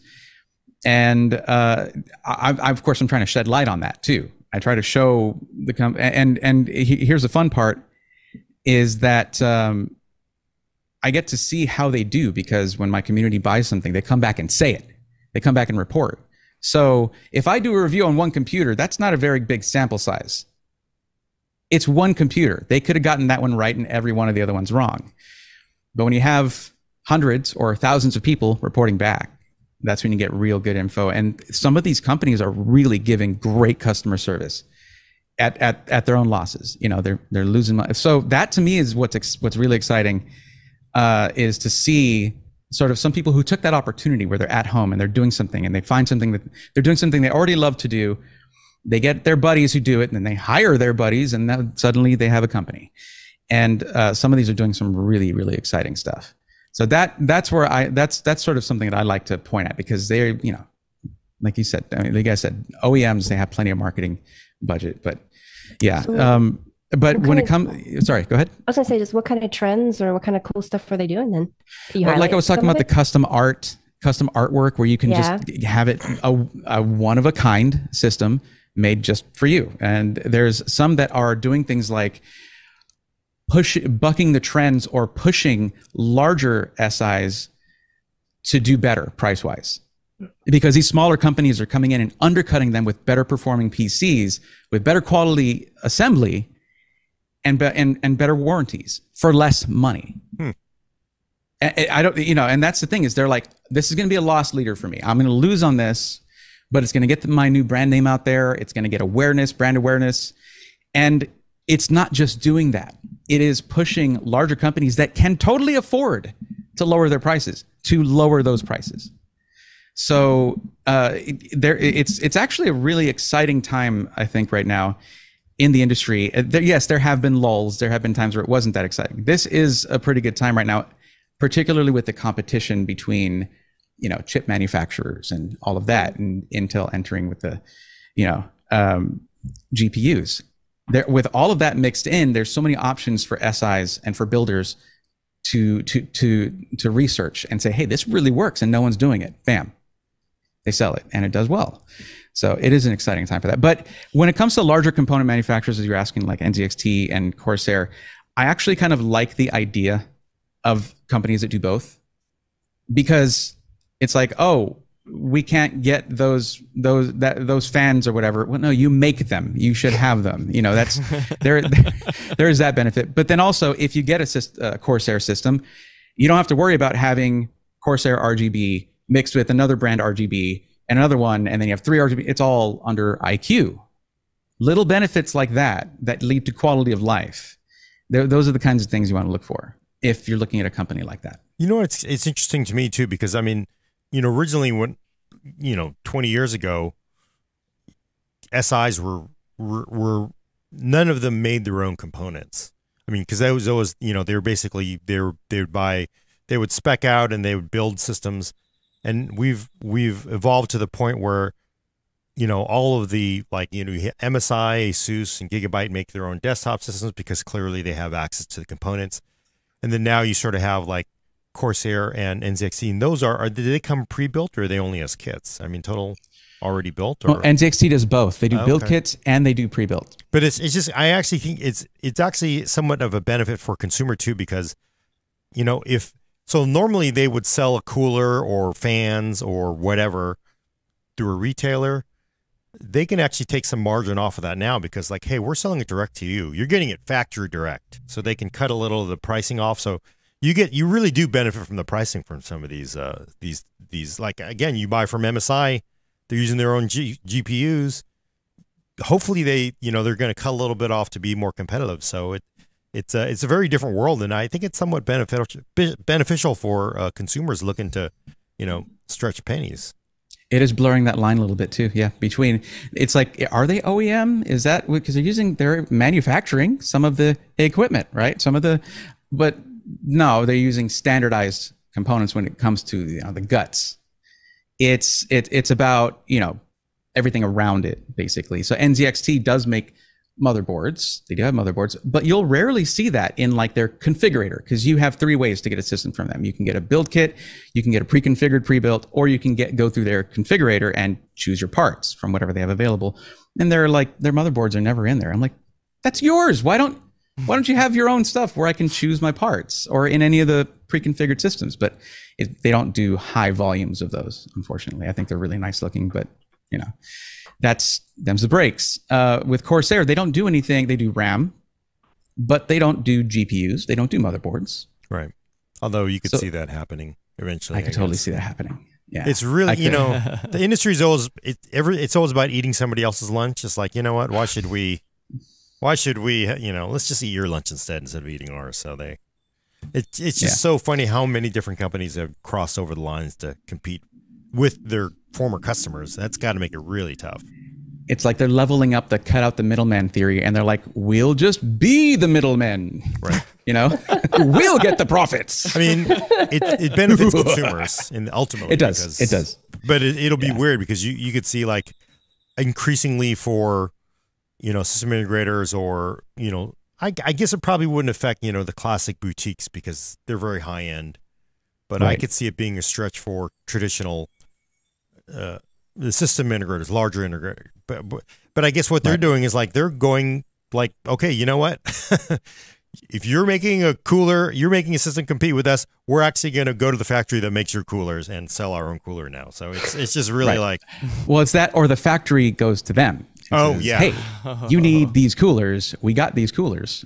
You'll have when you look in, say, an iBuy power system. I did a review on a while back, and I was like, oh, it's got a channel well power supply. This is not. It's not a Corsair power supply, but they build power supplies for Corsair. And this one is actually decently rated. So they're not just getting anything that puts out 650, 750 watts or whatever. They're actually looking into what they're getting because RMAs are a money pit. You don't want to encourage those. But they do save money where they can, especially at the volumes that iBuy Power does. They sold more gaming PCs than Dell did in 2021, like 600,000 of wow, them. that's That's crazy. big numbers. Thanks. Yeah. But then, you know, as it's funny because we're talking about how Corsair makes their own cases and fans, and like NZXT does the same. Well, now so does iBuy Power through Height. So Yep. it is a growing trend. They're just doing it the other way around. Yeah. Yeah. Elena, let us know when you need to pop off. I'm going to momentarily disappear to give my cat a shot, and I'll Oh. try to stick around a little longer. Okay. All right. Cool. Okay. But yeah, so I think that's the thing I always get confused about, Bray, is that like there's so many different ways to slice this. Like there's OEMs, SIs, you know, configure your own, buy it, you know, already configured. Like it's just like so many different ways to slice it. Like Right. how I guess I mean not to point people to your channel, but like how do you even like cover that? Because there's a lot you could be covering. Well, I actually sort of was criticizing myself We all do. after publishing yesterday's video because I was like, I two of these system integrators I talked about in last week's video. There are so many SIs out there, and because that's usually what I focus on. And also, I never hear from OEMs, so I've never really covered them. I would add that to what I cover if I you know. It's I want to encourage the whole transitioning to doing DIY, so that's why I mostly do SIs. But in any case, and also some OEMs are getting better about using non-proprietary parts. Some have been improving on that front, which is nice. But I'm telling myself, like, look, there's a lot of companies out there. Each one of them should have something unique to offer. So look for that. Find it. Find that what is unique about them. And if you can't find it, talk to them and they'll tell you what's unique about them. You know, that's my favorite thing about this has been, other than, you know, a lot of people suddenly feeling more comfortable buying a system, which is awesome. One of my favorite things about this has been meeting the people behind the websites and the brands and the logos, because that's all most people ever see is a website. And they feed it money, and out comes a computer. But the people behind a lot of the people behind those websites are just as enthusiastic about PCs as any DIY enthusiast. It's awesome to have met so many of them, and I try to show that too. It helps to sort of humanize a very detached sort of experience that most people have when they're buying a pre-built PC. Yeah, I think that's what the DIY community needs to realize is the people that, I mean, to a T, every single person in the PC industry, even from OEMs that I've met, they are PC enthusiasts, right? That's what they're into. And especially as you get into system integrators and all that whole pre-built thing. But they are just they're dipped in it. They love it. It's not they're not doing it because it's just a job. It's because they just love being in the industry and being able to feed this passion of ours. And I think it feels kind of bad because they get kind of crapped on by the internet. Like they're just there to make money off of you. But I will say, yeah, it's nice to make money in your job. And there are by the some way. bad like examples. You know, there's always bad examples. Yeah, right? But I mean, our artisan builds. yeah, I mean that was Artesian. Artesian was not a good look for anybody. But again, that was rough. I've done this for a long time, and everybody that I know, they just love being in this business because it's just they love their PC nerds at heart, and they love it. So you got to understand it. They just happen to like making money selling it to, like, NBA superstars. Like, do I expect an NBA superstar to do PC part picker and then get on a Reddit for 12 hours to figure out what to build in the system? No, they just go and Bing, send me one of these. That's actually, it's funny you made that comment earlier, and I guess I never noticed this about, like, I enjoy making PCs for other people, but yeah, I mean, if that's that same thing of like, oh man, I could start a business where I go make my own. I'll use Gordon Mung power supplies. No, yeah, no, I won't. I'm just kidding. I mean but that's how it often starts, right? These people really love it's just it starts in a garage, and next thing you know, you got a real business, and so I think there needs to be less tension between pre-built, whatever you want to call it, bespoke PCs and DIY. That I think there just shouldn't be the antagonism there, because we're all pulling oars on the boat that is a PC that is constantly under attack from other areas. So it's not worth getting into fights with each other. Well, and also that's the other thing that I think people get hung up on, is that the OEMs a lot of times will have their own bespoke pieces in there, right? So it's not a standard power supply or a ATX motherboard or I don't know. I don't know this stuff, but the idea is like, oh man, wow, you can't even swap it out if you want to. Like, do you ever recommend OEM systems to people? Or I know you don't cover it, but like, I generally don't, for that reason, and that is something that I need to work on myself, because there's some people who are just never ever going to crack open their PC, ever. And my mind doesn't accept that, or maybe my heart doesn't. I don't know. It's definitely an emotional thing. But I tend to assume that if someone was ever going to want to upgrade their system, that I would rather recommend an SI, just for that reason. But when it comes to value, I want to mute my mic before I say this, but sometimes OEMs just do have a better value because they can. And that's why I have started to sift through, and I need to start getting a look at some OEM systems, like myself. But I have started to sift through some and be like, oh, that's an ATX motherboard. That is ATX. Oh, cool. So they lock down the RAM and the BIOS. That's great. That's just great. Okay. So it's baby steps. But yeah, there have been times where I probably should have recommended OEM, but I was like, I recommend, and here's this one. This one's going to be a close enough experience to that. And the pricing is really good, and you get it in a couple days. Here you go. But they can still take it to any local computer repair shop and get it fixed if they need to. That to me is really important. They can replace it with any motherboard or any drives or RAM or GPU, whatever. Like, there's no holding back on that. There's no problem. Case migration, no problem. That's pretty important to me as someone who does want to eventually help people transition over to DIY. It is, So I'll work on it. I'll find options that I can recommend among OEMs, but I don't hear from them, and I don't get my hands on those. So that would help, probably. And I wonder if that crowd still exists, because, like 20 years ago, the classic person that would buy OEM, they'd buy it for the safety. You bought a Dell, HP, whatever.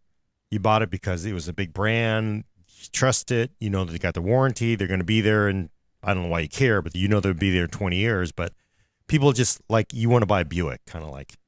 And I think most of those people that are buying those machines, they would be buying basically an all-in-one today, right? Or even a small, I kind of wonder what's even left for OEMs.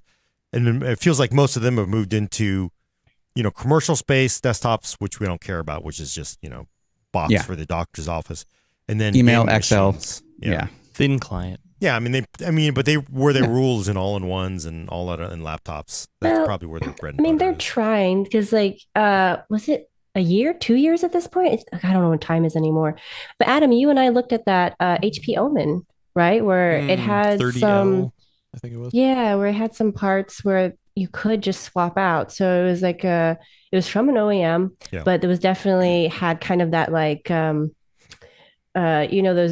those toys they make for toddlers where it's just like it's almost like the Duplo version instead of Lego, right? Yeah. And then your UEFI is locked down. You have no for most people who would buy an HP though, they don't. What's a UEFI? What is that? I tried to. They're not going to look at that. UEFI. Yeah. I tried to push UEFI, but nobody would go with that. And then UEFI, that has a nice. It rolls off the. Yeah, but anyway. UEFI is easy. UEFI is easy. But the one thing I want to point out, because a lot of people think I get it. You go into a Dell BIOS on a desktop. And it's like, what the hell? Where'd all my options go? You ain't got none. Because they've determined, you don't want to go in here and mess something up, right? There be dragons. And I know people get like, oh, well, this is terrible. But let me ask you, I will say it's a strength. One thing that's a real strength about buying from OEMs, and I mean real OEMs, is you get support, long-term updates.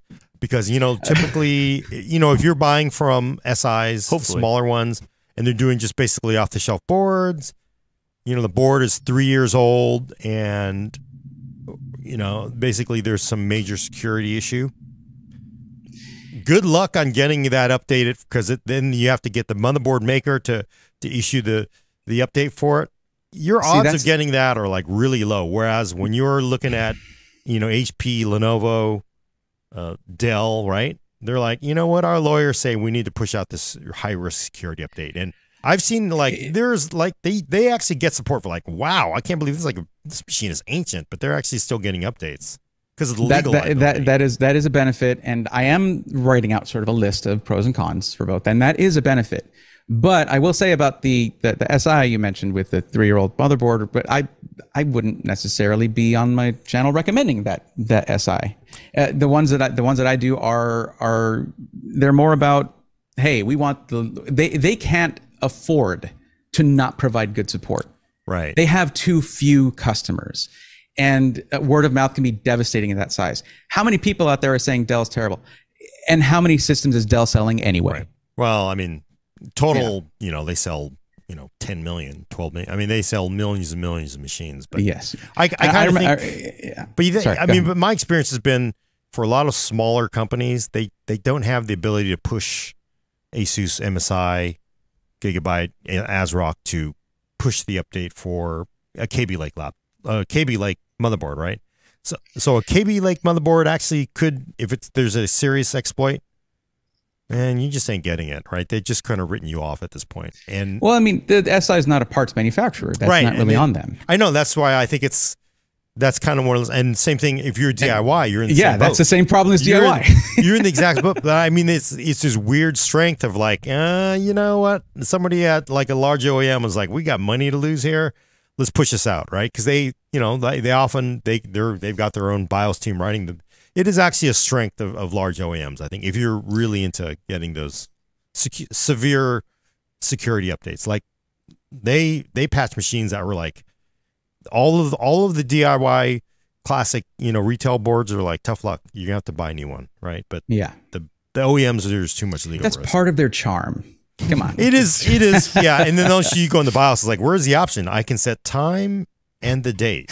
And hello world? It's just giving me a hello world. That's all I'm getting. Set the boot order. Where's but what I always like is they have the hidden, a lot of the OEM BIOSes. It's hard not to call it that, but it will still have hidden options. You do the special sequence to get in there and get to the secret. Is it up down up down? No, I'm sorry. Yeah. It's really cool to get to the factory hidden settings in some of these things because there are some things that are exposed. So. Well, before we wrap up this segment, we got a $5 super chat from Gunga Din. Thank you so much. A friend of the show said, so as of today, right now, Bray, which pre-built companies do you recommend? Okay. Other than just going to your YouTube and looking. That's where that's the thing is, for whom? What are they looking for? What are they going to use it for? What is the budget? What is there's so many factors that I would have to give you a long list, and many of them wouldn't be right for you in particular, whoever's looking for it. Like if someone who's looking for a Falcon Northwest system buys from iBuyPower, they won't be happy. If someone's looking for an iBuyPower system buys from Falcon Northwest, they won't be happy. It's not just about best, because that's, again, subjective. So it's like, are you looking for something that's going to be most price to performance? Biggest CPU, biggest GPU, lowest dollars? Or are you looking for something with a company that gives you the best support and more focused on build quality? Maybe they take longer to get it to you. It's all about your priorities when it comes. So whenever I'm doing streaming, which I haven't done for a while because of the move and everything, but I'm coming back to it. I won't make because I make recommendations to people through a queue system, actually help people one-on-one. And I won't help them at all until I've answered 9 questions. A list of questions, because like anyone who gives you a list of 9 questions. Yes. Oh. Anyone who gives you a recommendation without asking you a single question isn't recommending something that's right for you. It's right for them. Yeah. I like They're that. just guessing based on their sort of what they prefer, their preferences. What's the best CPU then? What's the best CPU? best? What's good? Is this good? You know, we get those questions a lot, and again, like someone who's looking to game it, you know, do a esports title at 1080p does not need a 4090, and they're going to waste a lot of money. You know, and someone who's trying to do actual 3D workstation stuff just shouldn't be getting a 6600 RX 6600. It's like, yeah. So that's a tough one to answer, and I'm not trying to cop out on that, but just because I don't like to make recommendations if I don't have information. So that's why each time someone does come up through the queue, it does take a little time sometimes. All right, so let me say, if I'm Steph Curry, I just won my 5th championship, by the way, and I want to celebrate by buying a new computer. Where should I buy it? And Alienware. I want it to be all customized. I need it to be bespoke. Got to put the Warriors logo on there with 5 rings. He's a if you're PC gamer? talking about printing on the system, you're going to want to talk to Falcon Northwest about that. They do some really incredible printing. Well, we've seen Gordon's face on the side of a Falcon Northwest.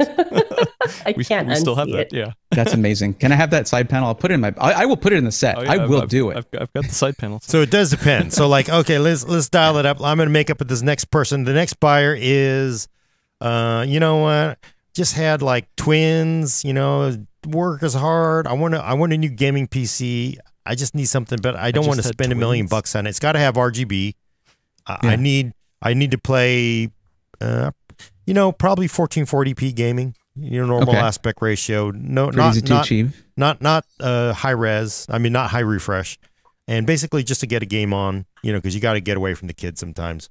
But you know, again, got to pay for mortgage, minivan, diapers. What's a good place to go? Well, there's a PlayStation. You can get one of those. No. I want to do advanced gaming. I'm kidding. I would do advanced gaming. Based on a lot of the feedback that I get I have an SI testimonials sort of group of channels there where people go. It's like one's the iBuyPower one, one's say. So for someone like that, based on feedback I've been getting, I would probably say in this case iBuyPower or Skytech Gaming. They're slightly different in scale, but a lot of the prices are similar. It's just iBuyPower's, you know, they have a mountain of systems ready to ship. You get them in 2 days, 2-3 days. I did a tour of that place. It was mind-boggling. But I also toured Skytech, and it was a lot smaller, but they have to. Which honestly, I mean, Gordon, we've done that live on stream. We've built, you know, we built Brad Shoemaker a PC. We built with Will Smith. I mean, we've built No, I understand. before. I'm just imagining being that customer. Like, okay, I'm going to buy this machine from you. Okay, and you're building that for that person. And they're like, whoa, what are you doing there? You need to route it the other way. And like, okay, I do this all day. That would be funny. Like, and then you just like, everybody's like, you're nitpicking everything. No. Hey, he just wiped his nose and he put it on my. Needs to be in this pattern. It's like, Yeah. come on, dude. It can be fun like that, but generally a company won't put someone in front of the camera on a live broadcast unless they know what they're doing and they can talk to people. So you do need a certain personality and skill set if you're going to be doing that. There's some companies who they will not sell you a PC unless they're going to build it live on stream. Phoenix PC does that. Every system they sell, they will build on their Twitch channel. Wow, that really is a thing. Because honestly, the first time I had heard of this was, obviously the famous Artesian Flameout. Right. I just really didn't know that this was really a thing now. So I mean, it's like Twitch. Instead of watching somebody play a game, you're watching somebody build a PC, and it just happens to be yours. People will come and watch me just recommend PCs. It's really weird. It's a weird culture. I shouldn't be a Twitch partner. I don't know how I got it. I'll take it, but people will just watch me talk about computers. So building, I think, is even, I mean, heck, look at Robitech. He just builds PCs almost every day and people love it. So imagine if you can guarantee that that's yours. That's your PC. It's and bespoke. you know when it's going to be built. You can have your friends' hand. It's bespoke. Yes. To be fair. Yeah, it actually is something I want to see more in the industry, even if it's boring and it's just like a live stream cam on someone's workstation as they're building your system. I still think that that's cool because you get to at least be part of it. You get to see it. Because as DIY enthusiasts, we all know here that after you're done building your PC and you power that thing on, or you try it, you go back to the power supply, you flip the switch on, okay, and you power that thing on. There's that feeling of triumph, of connection to the system that you built, that you've brought. Sometimes, other times you get mad and maybe you don't want to do the cable management, maybe next week. Yeah. But from what I've heard from a lot of people who've had that experience, they get a little bit of that feeling. They're like, I was there for it. I got to see it being done. And also, the more pragmatic aspect is transparency. You see it being built. They're not cutting corners. They're doing it right in front of you. That's true. So yeah, it's there's a lot of benefits to it. It's just there's overhead involved.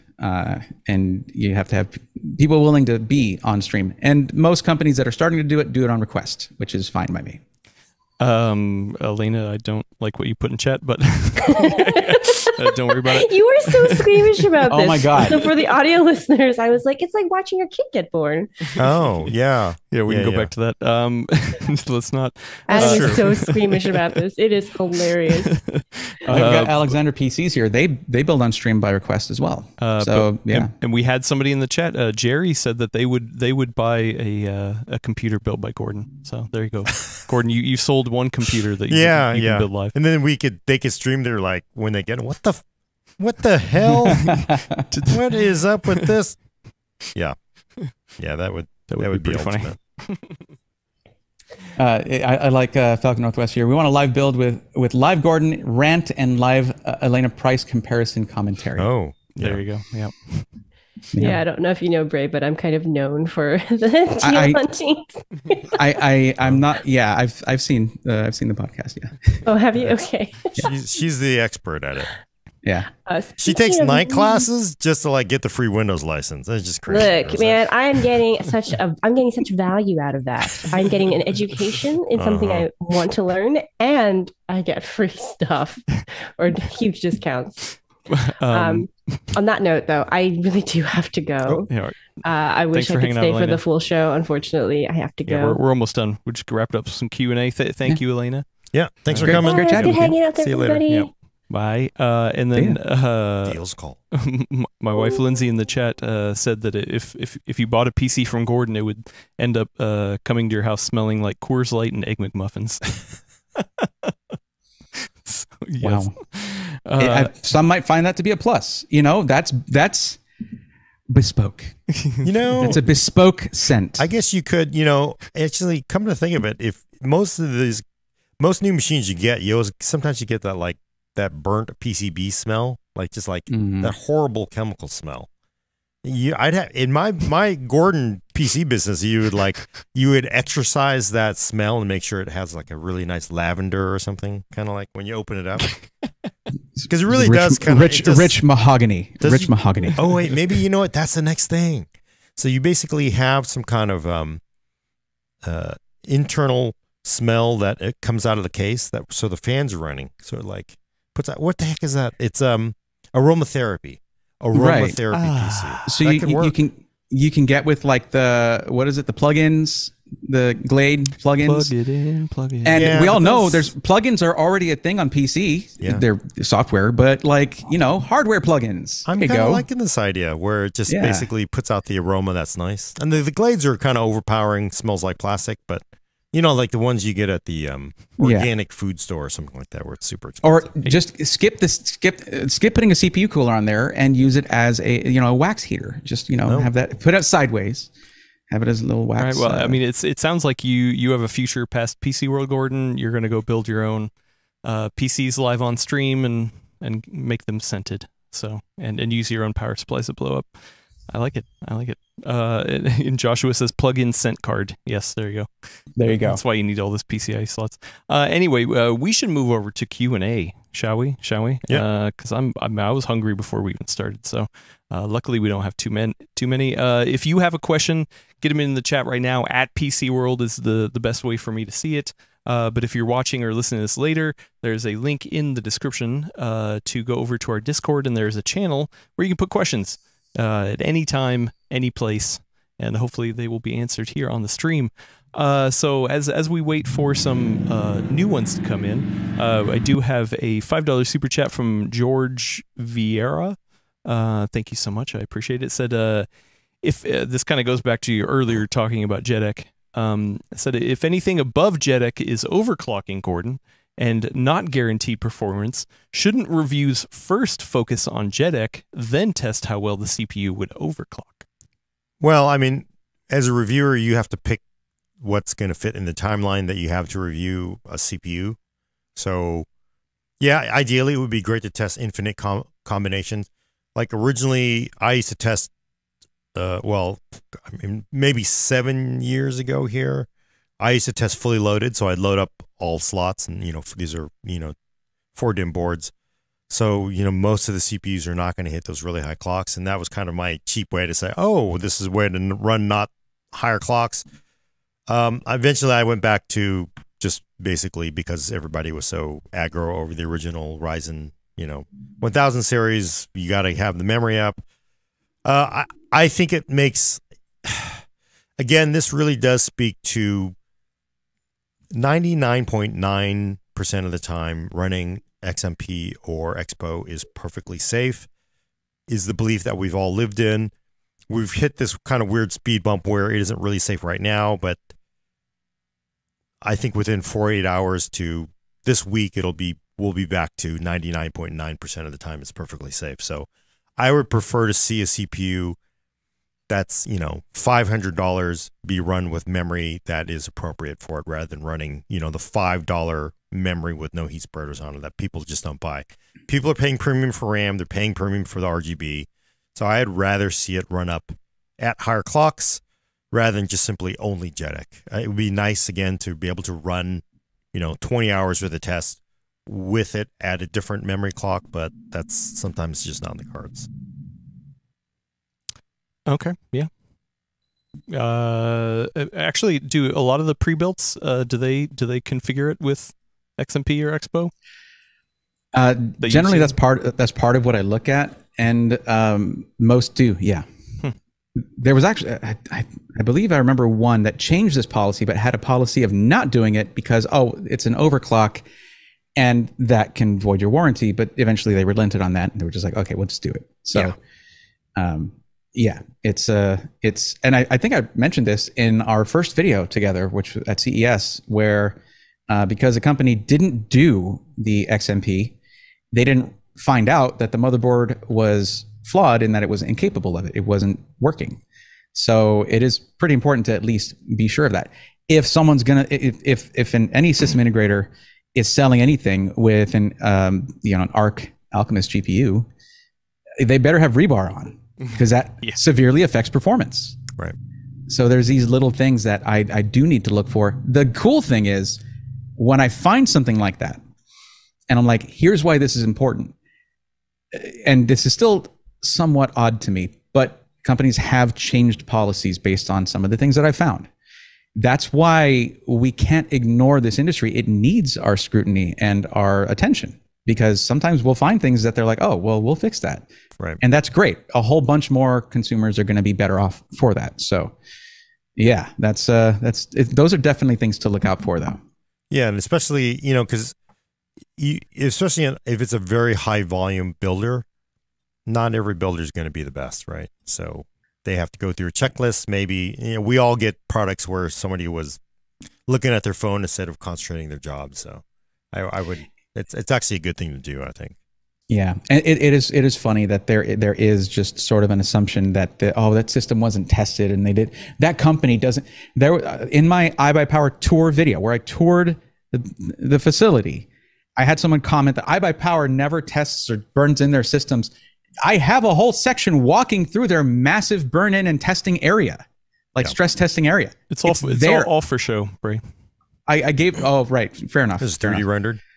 It was augmented reality. Yeah. I just wasn't. Yeah. I think that's one thing a lot of people really don't get is if you have a business, having people return your products or burn you down on Twitter is not good. So you try to avoid it as much as possible within the confines of your business model, right? So and sometimes people just say things on the internet and it's not clearly true. You're like, iBuyPower doing burn-ins on their system. So people just can say stuff with words. Yeah. That's weird. Go back to the earlier part of the show. Yeah. Okay, rapid fire some questions and we can get out of here. TR233, I have a question. When microchip factory in USA will be built? When will those factories be built? In our lifetimes, for sure. Probably. I would think 2028 if we're lucky. It takes time. And I mean, yeah. A friend of the show, NewTech. Here's an idea: an integrated coffee machine maker inside of a PC. Can we see this? Yeah, but you'd have to configure the coffee machine to be part of. Yeah. Would you be? You got room in that tower. No, I'm just trying to think of could you use the heat of the CPU to make the coffee? No, I don't think it would work. No. And then coffee machines are really high wattage. They're like 1,000 watts. Even a true coffee maker is 1,000 to 1,200 watts. So, I don't know how you could do it. Maybe one of those Keurigs, you could do it. You can integrate a Keurig maker into the case itself. So I feel like it's just asking a tripper breaker though. I don't know. A Keurig probably isn't a lot of. Well, there you go, Gordon. There's another idea to build on stream. Yeah. For your next company. Andy Archer, are decent PC sound systems a thing of the past? Nope. Speakers? Speakers, cards. It's all bookshelf speakers now that you see in big setups, things like that. You see really nice, or studio speakers, studio monitors, basically. Yeah, they were asking about actual video monitors, speakers built into monitors. I don't see too many companies that was also part of the question. But yeah, I don't see too many companies trying to push oh man, our monitor has high refresh rate and really nice speakers. Honestly, right now, who's doing that? Who? Is Mobius. They're part of BenQ. Oh. They're sort of in between Zowie and BenQ. Zowie's all gaming, all esports, and BenQ is more focused on content creation and the industry stuff. Mobius is right in the middle, and they actually have some pretty nice speakers on there. On the monitor? Wow, believe it or not, all-in-one. That is old school.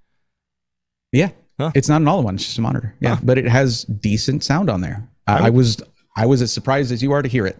Because do you remember? I don't remember. I think it was an HP all-in-one we got in years ago. Great sound. Yeah, the sound on that was actually pretty, but that was an all-in-one. So, but they designed it to purposely have a lot of sound, and it was really nice.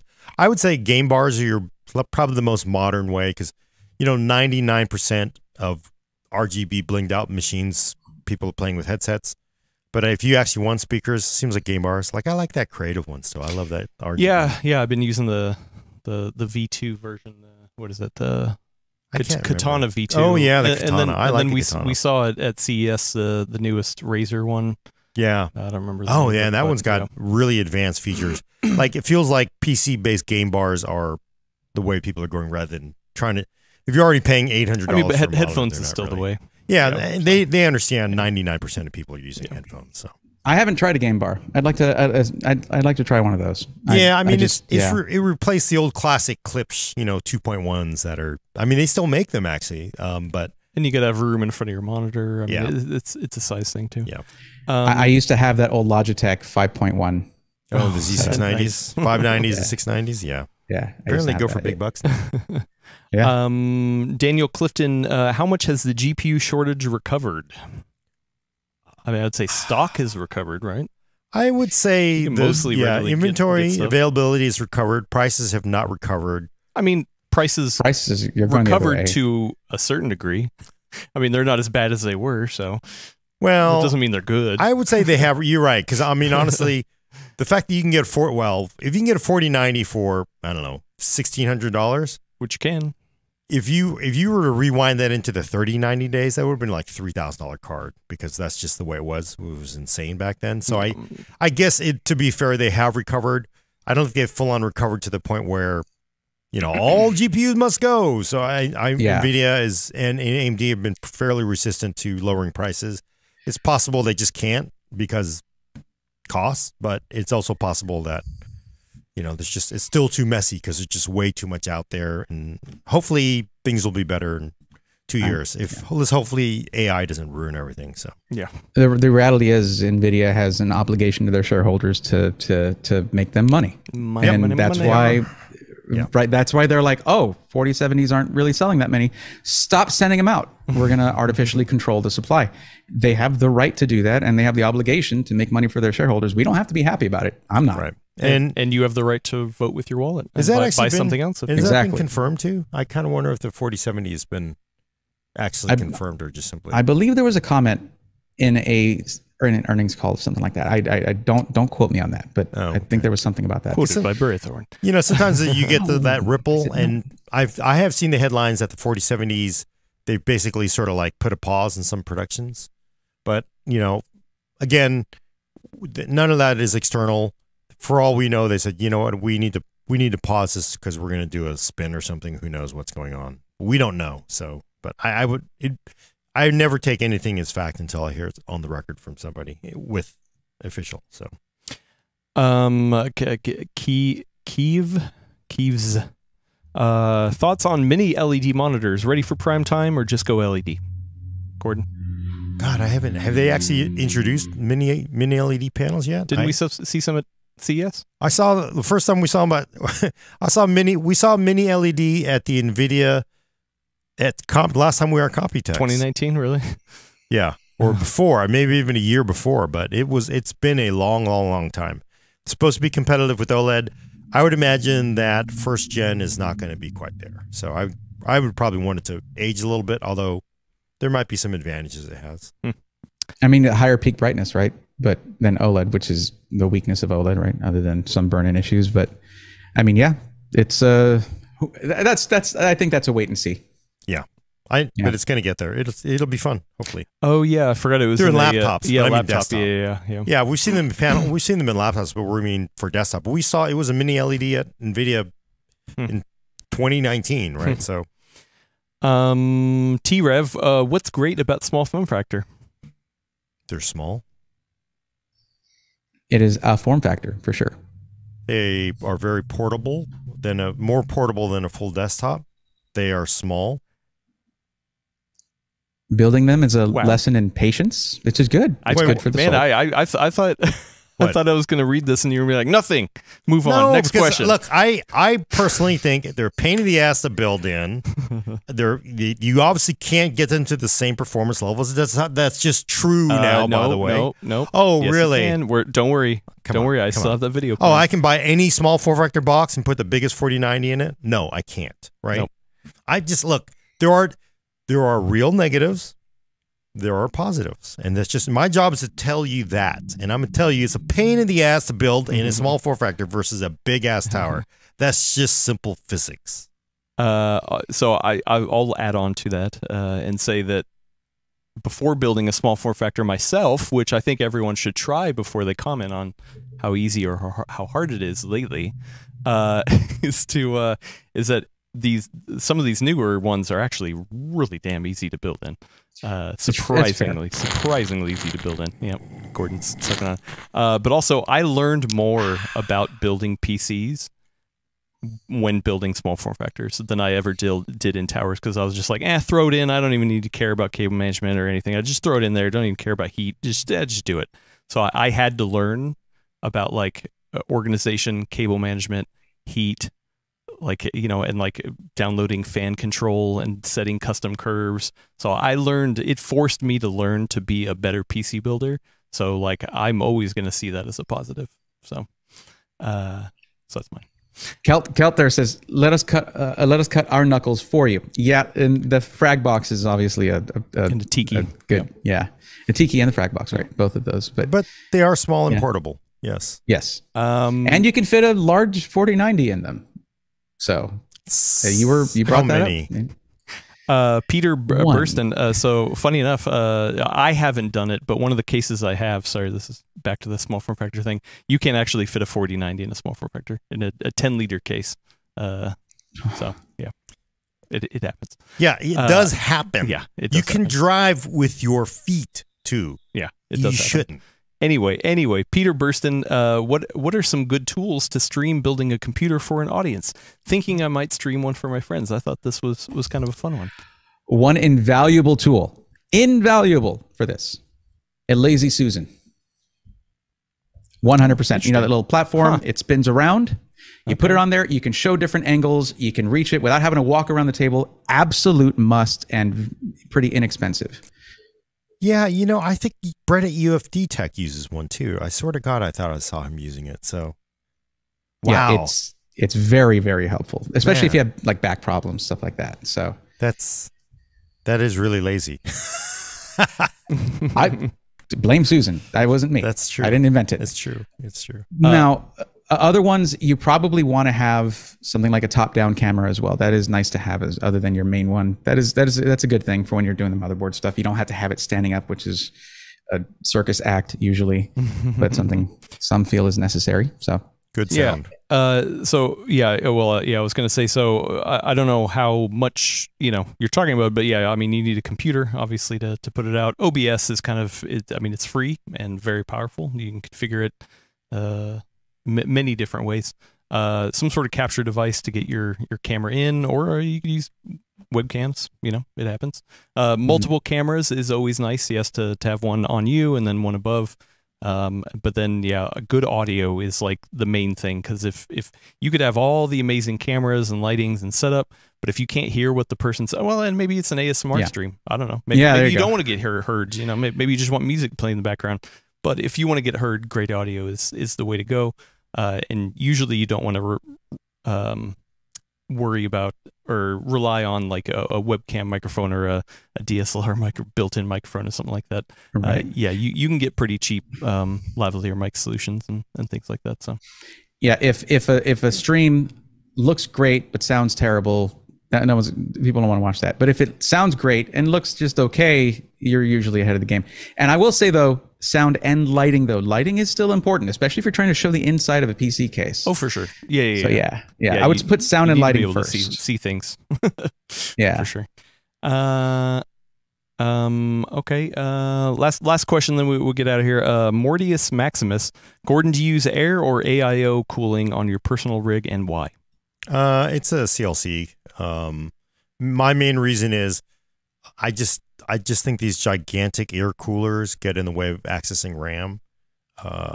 And one of the most common problems, because I've rolled machines forever, and one of the most common problems is one day the damn thing will not post. And, honestly, moving RAM, reseating RAM is one of the most common problems you have to do.